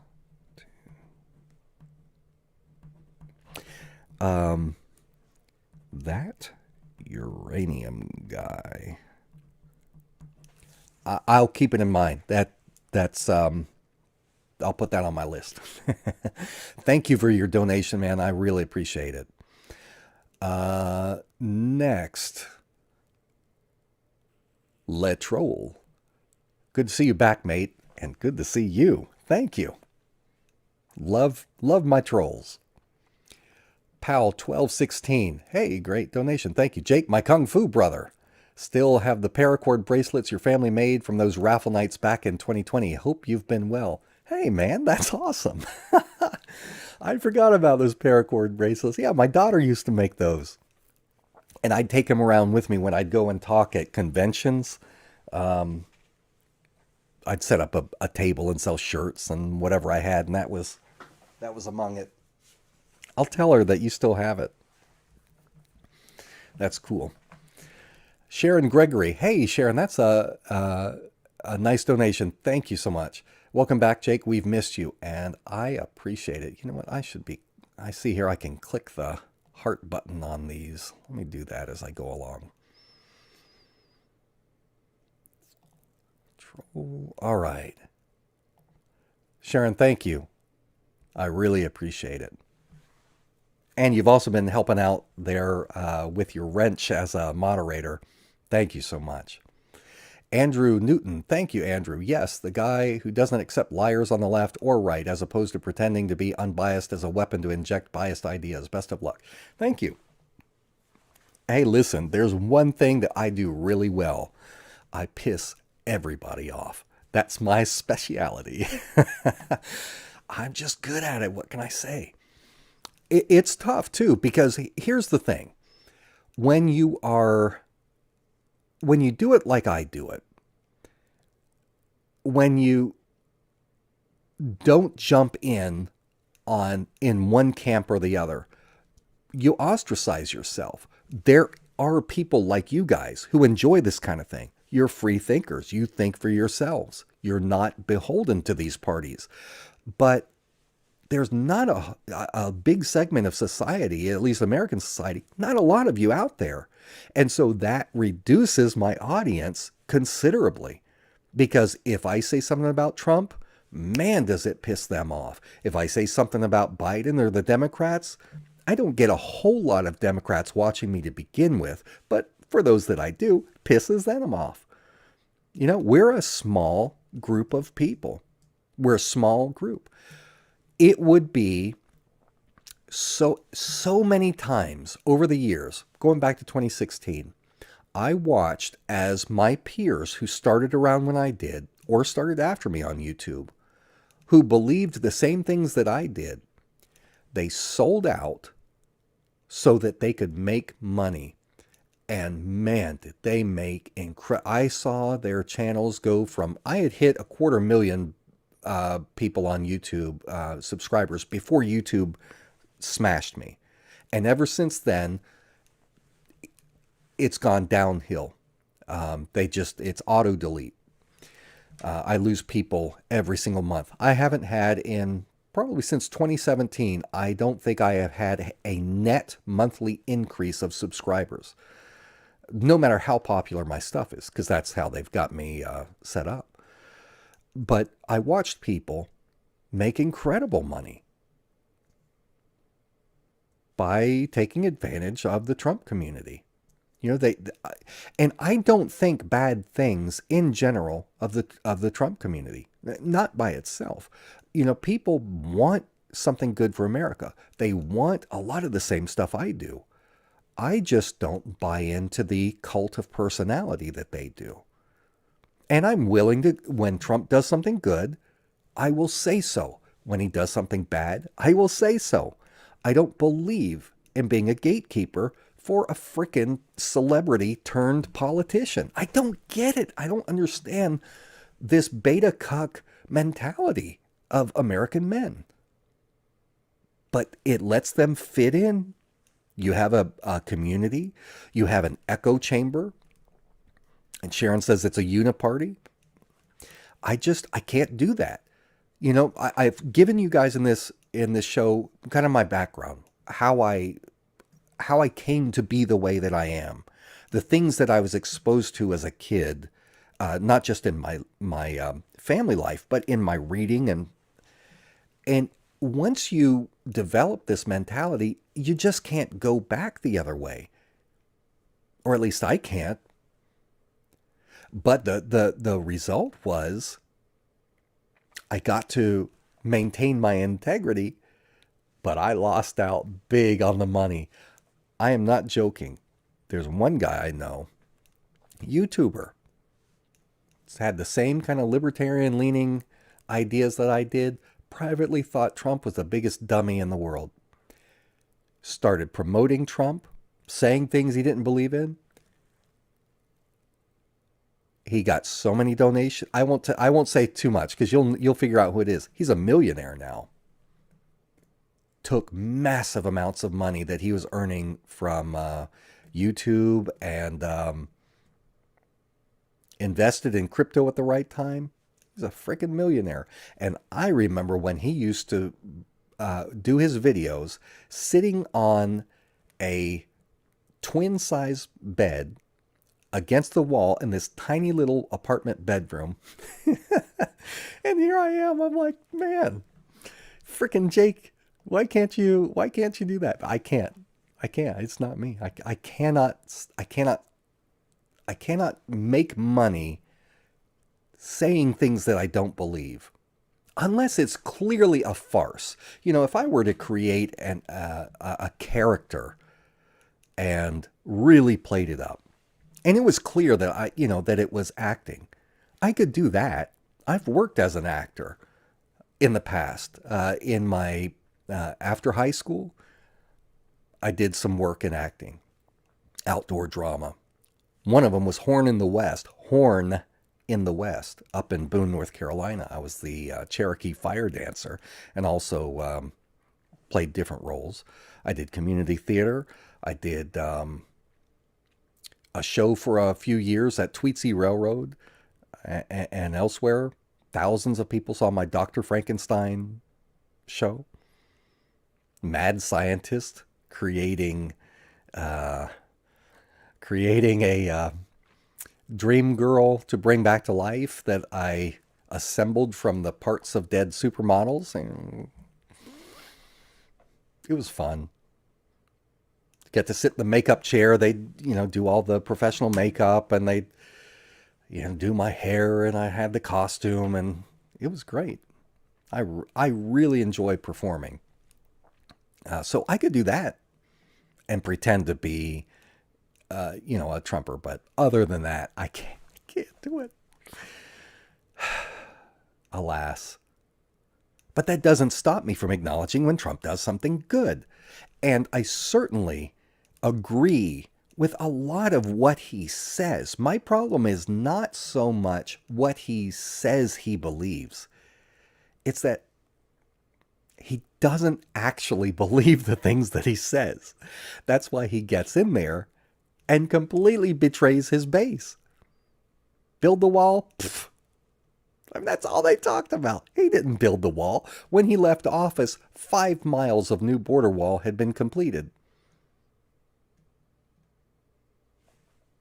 And everyone's like, oh well. There were not mass deportations in the first one. There's not even mass deportations going on now. But that's a subject for a video I'm going to do probably tomorrow. I'm going to talk about immigration and what's going on out in LA and elsewhere. But anyway. So I like a lot of what is said inside the MAGA community. I'm not ideologically opposed to everything. There's something, certainly. But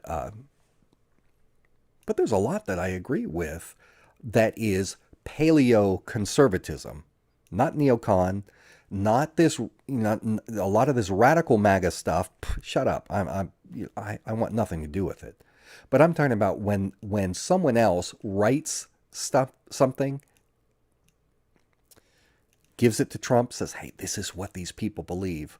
I'm usually, find favor with a lot of that. Anyway, Iron Man Bill says, hey, handsome. Bill, thank you for the super chat. Good to hear you live again. Israel is the enemy. God bless Palestine. Amen, brother. The state of Israel is the problem. And you'll hear me do it. I have to do it, not only because it's necessary to defend myself, to make sure I'm not mistaken for, the wrong kind of person, but also because I believe what I say when I say my issue with Israel is the extremism of the state, particularly of the far right Likud and even more far right parties that are now part of the Netanyahu coalition that make up the current Israeli government. These people are maniacs. But that doesn't mean I'm against Jewish people. It means just like I'm not against Americans because I'm against the progressive wing of the Democrat Party. You know? I'm not anti-white because I'm against the KKK. I'm not anti-black because I am against BLM. I am not anti-Jew because I'm against the Zionist cabal running Israel or their puppets that they have over here in the U.S. government. Anyway, sorry. Now let me get started on that again. Flick off. So good to see you again, Flick off. Why is there not a little like button for me next to yours? I don't see it. Thank you, Flick off. Flick off's been with me forever. Actually, tons of you guys have been with me forever. Let me keep going. Hey, there's Ernie Truth out there. Hey, Ernie. The Alicia Mendoza. Thank you, Alicia, for your donation. Again, there's no button for me to click like on for some reason. I don't know why, but I do thank you. I appreciate you. Next, we have got, let me scroll down here, Steven Stern. Hey, Steven. So great seeing you releasing vids and host live streams again. Hoping you keep at it, Professor. Thank you. I think that one of the greatest professions anyone can have is teaching. And I actually, my history degree was in education. I had intended for a while there to become a history professor. So I had to not only do the history, but I also had to take all of the required teaching courses and everything. And just after I finished my degree, I was like, you know what? I can't, first of all, I can't support my family on it. And I can still get so much out of history by doing stuff outside of working as a history professor. I started an antiquities business. I won't get the stuff right now, but I've got some old stuff. Where is it? All right, so that I don't show my face with this, and I'm even going to cover up, you know what? How can I do this? Anything that I put on here publicly is going to be screen grabbed and used against me. I used to run an antiquities business, but also I bought up a lot of artifacts from World War I, World War II. Back then, when I was running this company, you could get stuff quite easily on eBay and elsewhere. Now you're not allowed to buy any of it, but I got a lot of artifacts. I've got a French World War II helmet. No dents, slightly used. I bought up a bunch of letters from Auschwitz prisoners that they wrote out. And I have since, in past years, back when I was still doing video reports, I was working with the Holocaust Museum curator in Auschwitz, reconnecting. He was helping me to track down descendants of the people that were writing these letters and helping me to find their families so I could send the letters to them. Because I wasn't going to sell them. It just felt dirty to sell that. But anyway, let me get out of this frame so that my picture's not here. Something I just found today I forgot I had was these medals. I don't remember this one. Nazi medal for Nazi soldier. Anyway, I've got stuff from all sides of the conflict. But that's what I was doing with my, to kind of satisfy my love of history, was that business. But I've got stuff all over that I bought back then. Some of it I sold, some of it I've still got. And now, like this, what am I going to do with that? I've got it to preserve history, I guess, but I don't have it displayed. I was going through a box when I was looking for my grandfather's wallet earlier. I had it in a box of stuff. Anyway, let me keep going. Thank you, Flickoff. The Alicia, Stephen Stern, Suburban Shaman. I tend to vote blue, but I still trust you, Jake. Hey, no problem with that. I got no problem with it. People evolve different ways, not always, but I don't care. I have absolute love and respect for people who enjoy conversation, enjoy debating or discussing policy matters. Even if that person and I completely disagree on something, I love to talk with them. If it's civil, hey, it's hard to find anyone who can handle having a civil discussion about politics anymore. It's one of my this is a lifelong love of mine, is talking politics and policy, and it is really heartbreaking to me to see what has happened. Both parties, major parties, have gone to the extremes, the fringes. Nobody can carry on a conversation anymore without hating each other. It's rough. I hate it. But anyway, Suburban Shaman, no problem there. I got no problem with it. You vote, and I think that matters. Now, the argument, of course, is, oh, voting doesn't matter. I think that participation in the process does matter, and it's always important to remember that there's the down ballot. There's not just voting for president. You've got your state offices, you've got local offices, and in those, a handful of votes one way or another does matter. Because the people that we put in our local and state offices, those are the ones often that end up in federal seats. And so if you can stack at the state and local level the best people you can, they're the ones that are going to gravitate upward. Or at least in the past, that's how it was. Now you just have this celebrity class with no political experience who are like, you know what, I'm just going to get make connections with the right people who can bankroll me, screw the locals and the constituents here that I'd be representing. I don't give a crap what they want. But if this pharmaceutical company can put together a PAC and give me a bunch of money and get me elected over this schmoo who's got tons of local support, I'll do that. And then I'll get into office and pass legislation to help him. And then I will use my time in the U.S. Congress to make connections with big corporations. And that way, when I leave office, I'll have a seat on the board where I don't have to do squat. They'll just be paying me $1 million a year because they'll have my political connections that I made while I was in Washington, D.C. And I will be able to continue to influence the U.S. government on that corporation's behalf. That's how it works. Anyway, don't get me started on that either.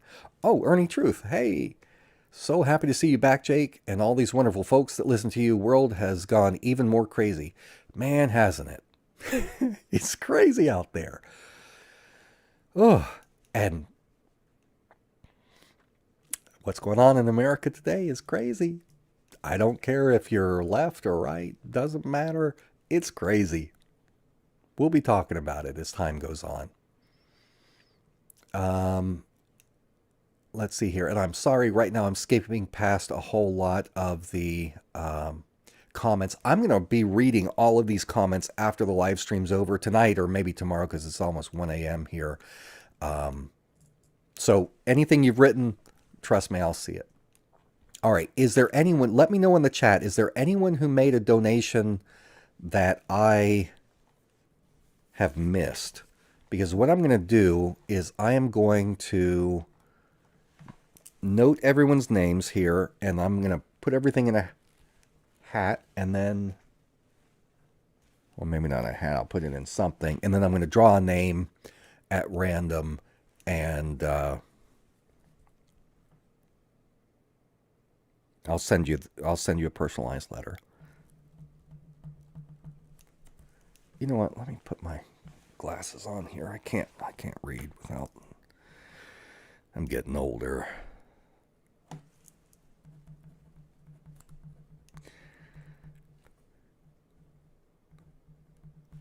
All right. I'm going to be embarrassed when I have to hold up the slip because my handwriting is so bad right now. Sorry, I'm just scrolling through.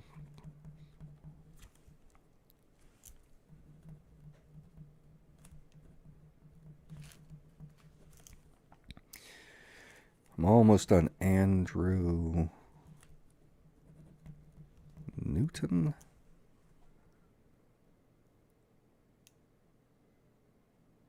Let's see here.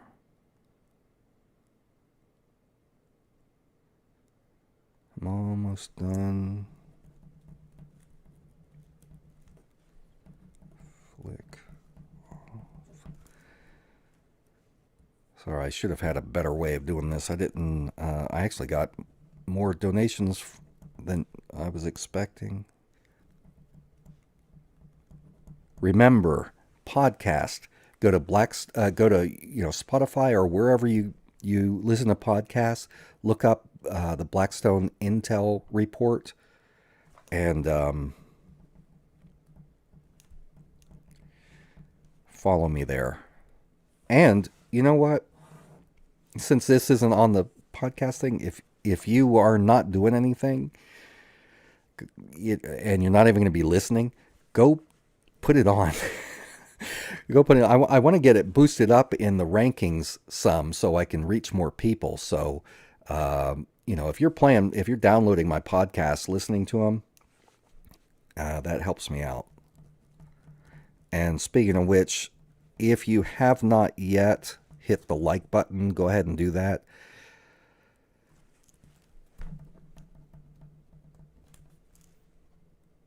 All right, was that the last one? Okay.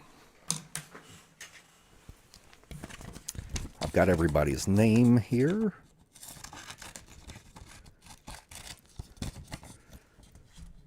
Yeah, I'm on my stupid diet. I just saw that in the chat. I have to do it. I have a disorder where I have major problems with inflammation in my body, fibromyalgia. If I eat anything inflammatory, it kills. So I have to eat basically low carb all the time, even though I don't want to. All right. I've got everybody's names here. I'm putting all the names into this. I just grabbed the first thing next to me. I've got a Jaws puzzle case. During my, I told you that this work I've been doing, the private work with Palestinian stuff has been brutal. And one of the things that I've done to kind of help me with that, I mean, just, dealing with stuff while I'm communicating, doing messages and making contacts, is I do puzzles. I've got half of my desk over here where I just do puzzles. All right, I've got everybody's names in there. Shake it up.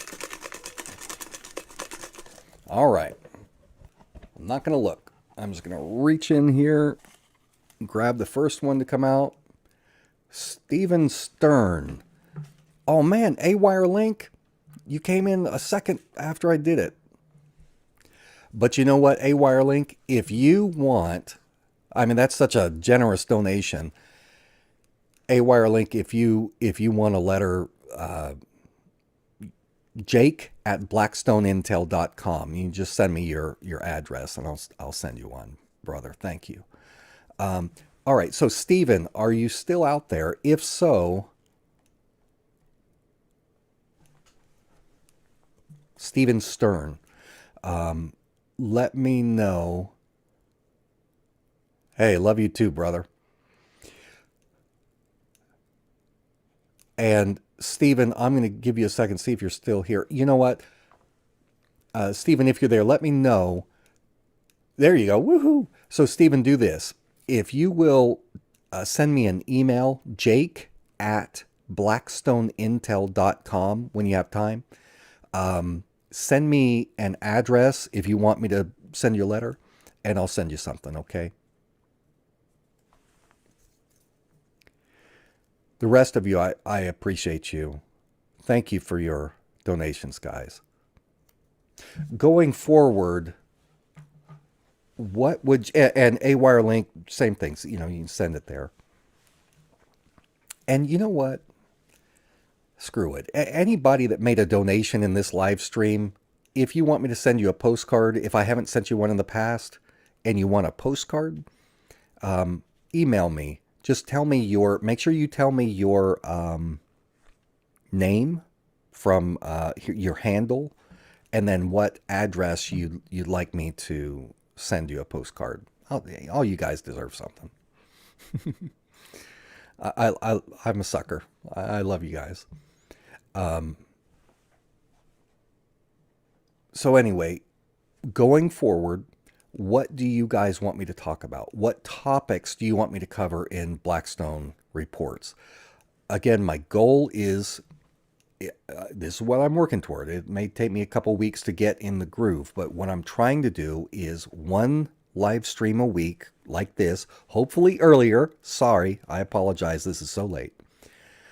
One live stream a week, two regular Blackstone video reports, and then probably a couple of shorts.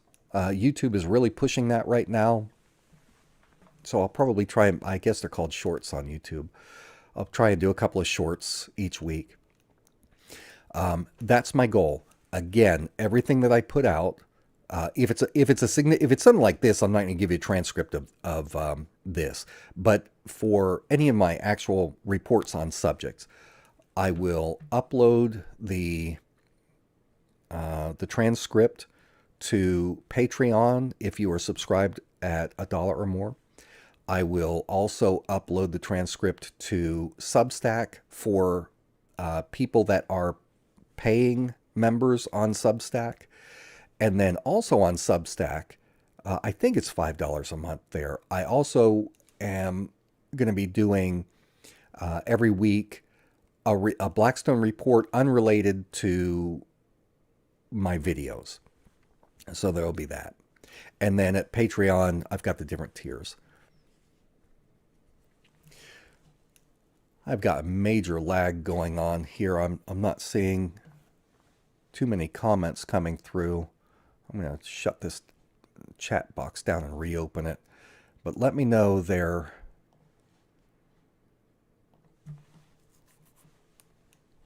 Oh, Ernie, I wonder if I missed that. Nope, that's from earlier, I think. Yep, A-wire link. I gotta do something about this lag here. All right, let's see what you guys are saying. Let me pop out this chat. Yeah, there we go. All right. Jamal Johnson, loved your vintage videos on CIA and Mossad underworld activities. Yay. Ernie says, current events of the day, always appreciated, like covering the riots, newest with Israel. Sharon says, Jake, do you still have your book wish list? You know, I think that I do still have a book wish list. Give me a second. Let me look real quick and see.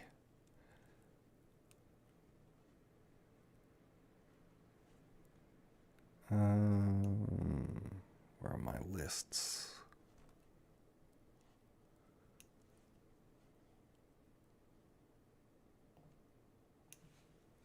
I've got a private book wish list, stuff where I figured nobody would buy me that kind of stuff anyway. But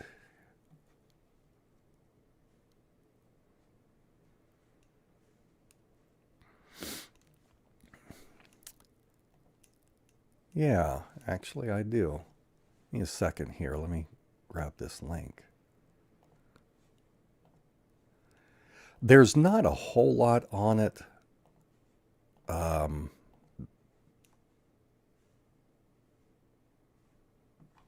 That would be surprising, I don't think, to anyone. Let me, where's the link?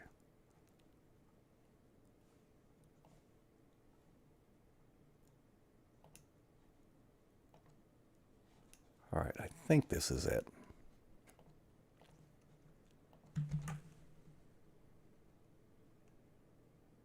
This might not be the right link. But anyway, yeah, people used to buy books for me, and what I would do is read the book and then kind of give a short book review. But yeah, you guys are welcome to.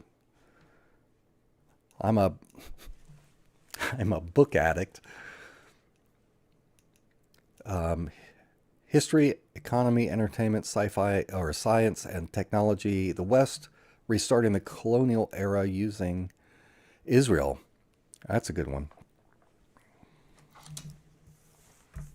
Write that down.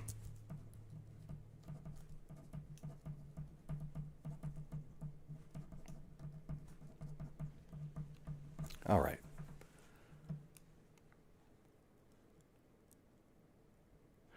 Steven says, seems like reaction videos to other famous YouTubers' comments on current events seem to do well in ratings. You know, it may sound crazy, but I haven't watched YouTube videos in a couple of years, other than, you know, occasionally if I'm working on my car or doing something and I need it as a resource, I'll look up how to do that, or I'm having trouble with a program, I'll look up to see if there's any anything there. But as far as following geopolitics and stuff like that, I haven't been watching YouTube for that kind of stuff, because I get my information from the sources for the things that I've been interested in. All right, good, Sharon. Let's see. Sharon says, I'd love a deep dive into the Zionist origin. Yeah, I can do that. Iron Man says, I'd like to hear about H's speeches and their translations and what they really meant for the German culture. You know, honestly, that's something that's perfectly reasonable to talk about, but I can't do it on YouTube.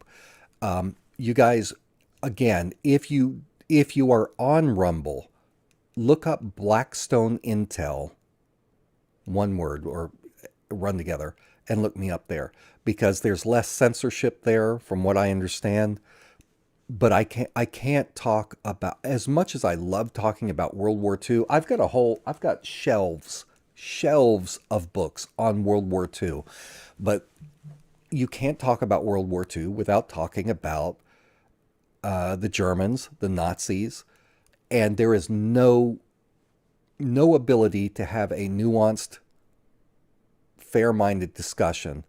If the only way you can talk about Hitler is if you are, you know, everything's terrible, not, you know, you can't do it, at least not safely. So to not risk getting deleted here, I would put it on Rumble or something like that. Jamal says, let's see, let me go back up here. Sniper Trunk says, the ramification of the United States from Canada switching to better trade partners in the USA and in the EU, I mean, and Asia. Sorry, I don't have my glasses on. Yep. Boy, that was a bumbling mess that has been created.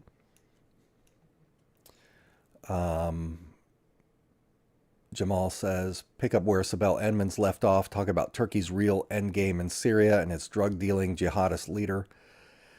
I'll tell you what, Recep Erdogan is something, isn't he? I used to talk about him a lot more back around 2014. The guy is evil.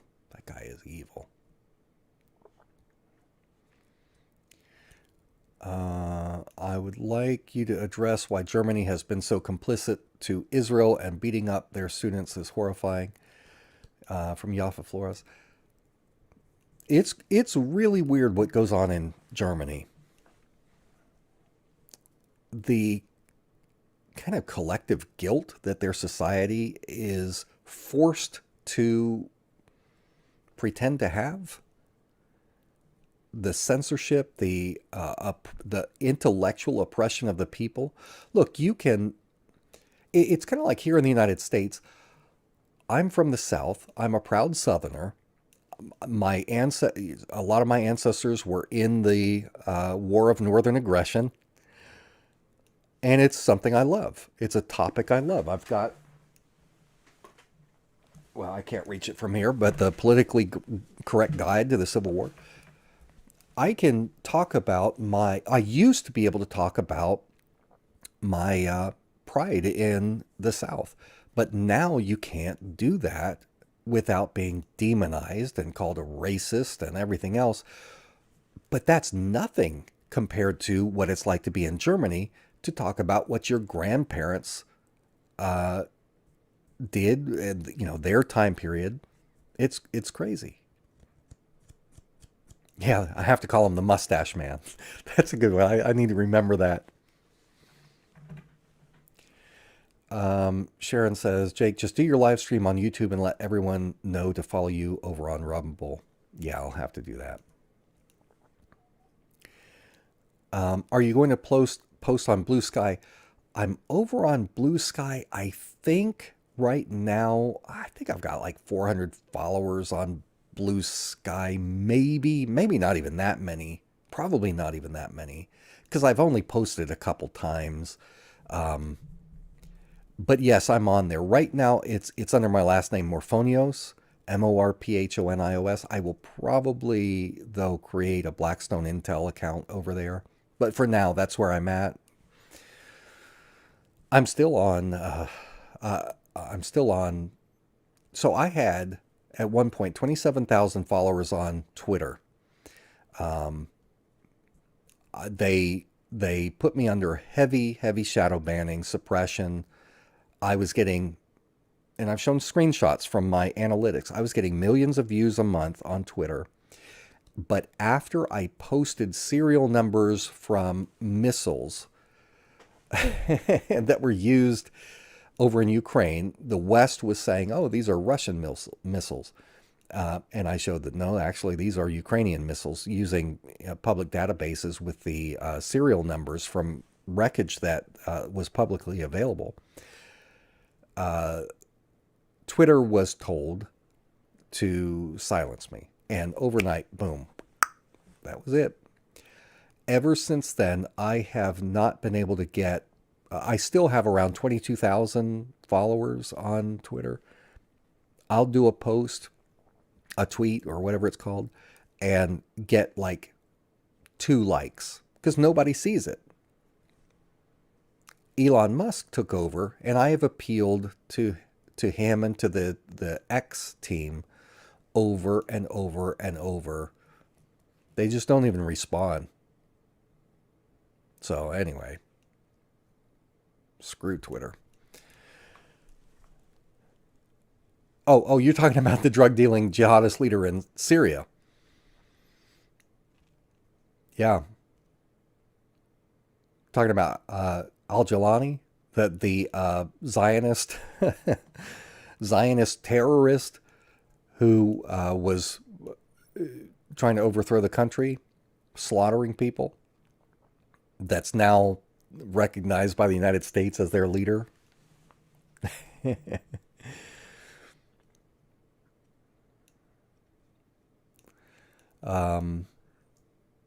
Yaffa says, my family are Holocaust survivors, so when I see Germany doing this, I'm thinking that Balfour's ship had some Nazi stowaways. I think that I think that the German people were normal people. I think that they were taken advantage of after World War I in such an atrocious way by the Allied powers. They were stripped of sovereignty. They were stripped of autonomy. They were financially raped. They were humiliated. they were very proud people. And they were blamed when they weren't even the ones that started the conflict in World War I. But they were on the rise as the power most in opposed to the British Empire in the region. And so they had to shut them down. And so after World War I, there were a lot of people that were furious, the average people. And so when you are in a situation like that, it's not unusual when someone or some movement comes along making promises of restoring honor and everything else. People are in such a state of desperation, they'll turn to anyone. And we've seen that here in the United States. There was so much happening, especially between 2000, during the Obama years. So much social change happening in the country. So much happening as a result of efforts by George Soros and other billionaire globalists, that people were ready for a change. And when you have a strong man, a populist who makes big promises, whether it's in Germany or the United States, whether they can fulfill those promises or not, people are willing to take a chance. And the German people took a chance. But remember, up until even when Hitler was in there as the chancellor, he didn't have total control yet.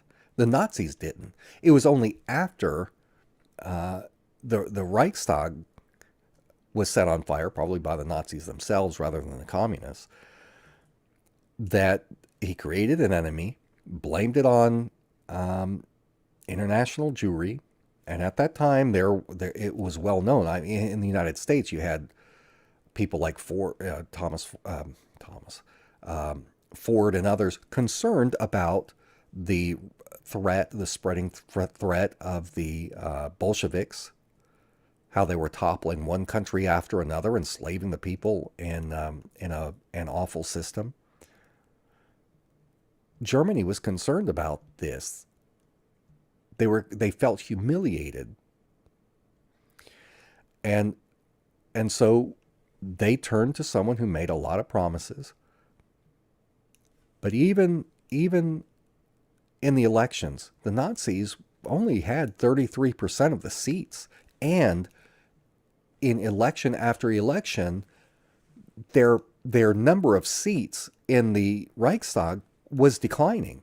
They were going down. But what happened was when Hitler was given power, and he basically made himself emperor there, he banned the opposition parties. And overnight, you went from having multiple parties with the German socialists as a minority party. Suddenly, they're the only party. 99% of the seats. Just like that. Because he banned other parties. Do you think that if Donald Trump had the power to do it, you know he would ban the other parties? Just fortunately, we have a different system here, and things have not gotten so desperate that people are willing to cede that kind of power to him. But more and more power that he's grabbing, I don't know how his base is not freaking out at the power grabs going on. Incredible. Incredible. Frightening. Terrible precedent. Even if you like Trump, remember, what one party sets as precedent, as soon as that party's out of power, if you've got an equally weirdo extremist in the opposition party that takes over, what are they going to do? You know, it's one thing right now. You call out the U.S. military. First, you deputize the state's National Guard under the Insurrection Act. Go after, the rioters. Okay. Then you start releasing U.S. military troops into U.S. cities to disperse insurrectionists. Okay. But then what happens when you have somebody, Gavin Newsom or someone, wins the next election, heaven forbid, or even worse, someone like Rahm Emanuel wins the next election?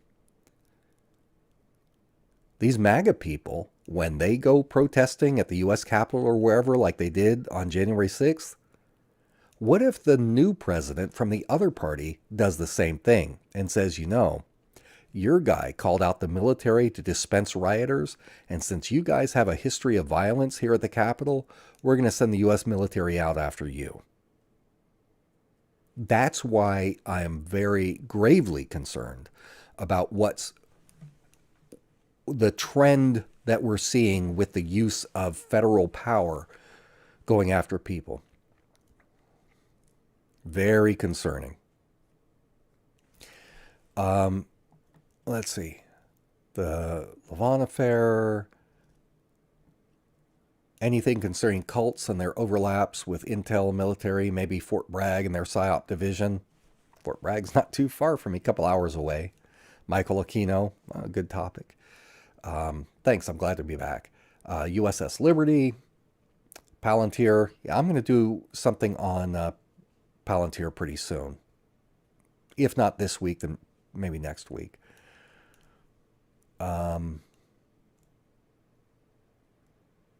Let's see what else.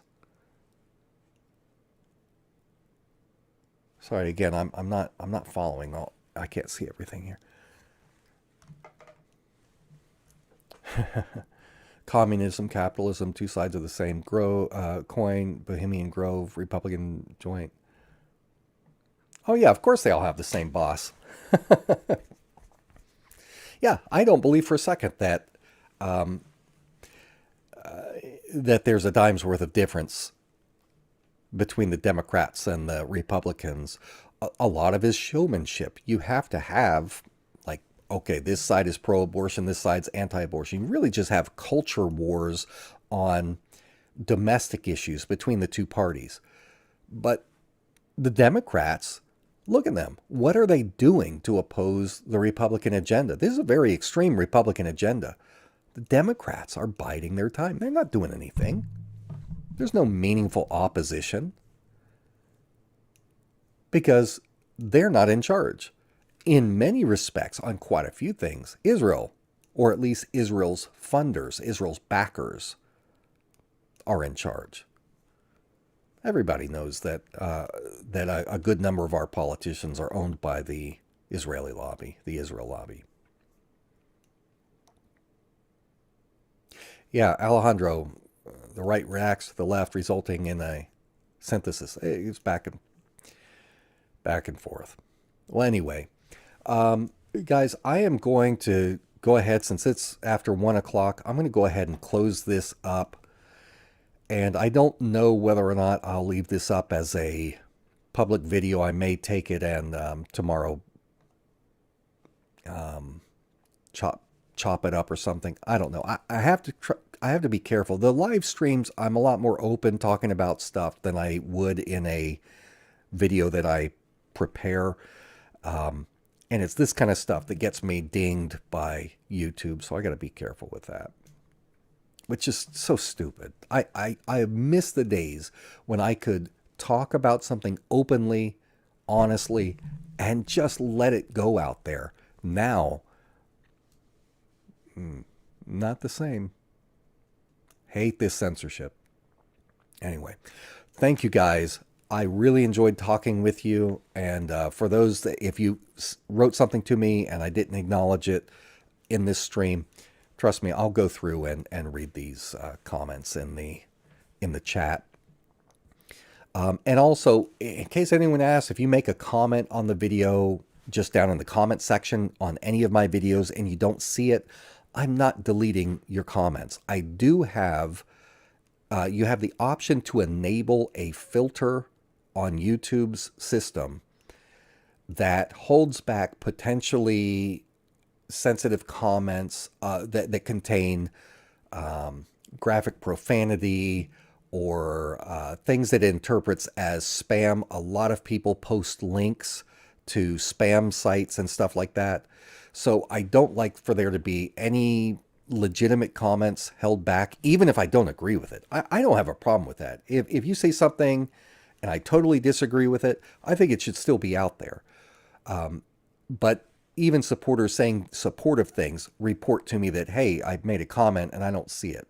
Some people jump to the conclusion that I'm deleting comments. I'm not. They're held in a folder, and I get so many hundreds of comments. The time it would take for me to sift through everything. If you try and make a comment and you don't see it, maybe reword it in a different way, see if it posts. I don't know. That's it. Thank you guys. Hope you enjoyed it. I certainly did. And I thank again all of you that made the donations. For those of you that did donate, send me an email and I'll get letters out to you this week. Letter or postcard out to you this week. Thank you guys. Now I just have to figure out how to end this stream. It's been years since I've done a live stream, so I don't even remember how to stop it. So anyway, take care. Have a great night.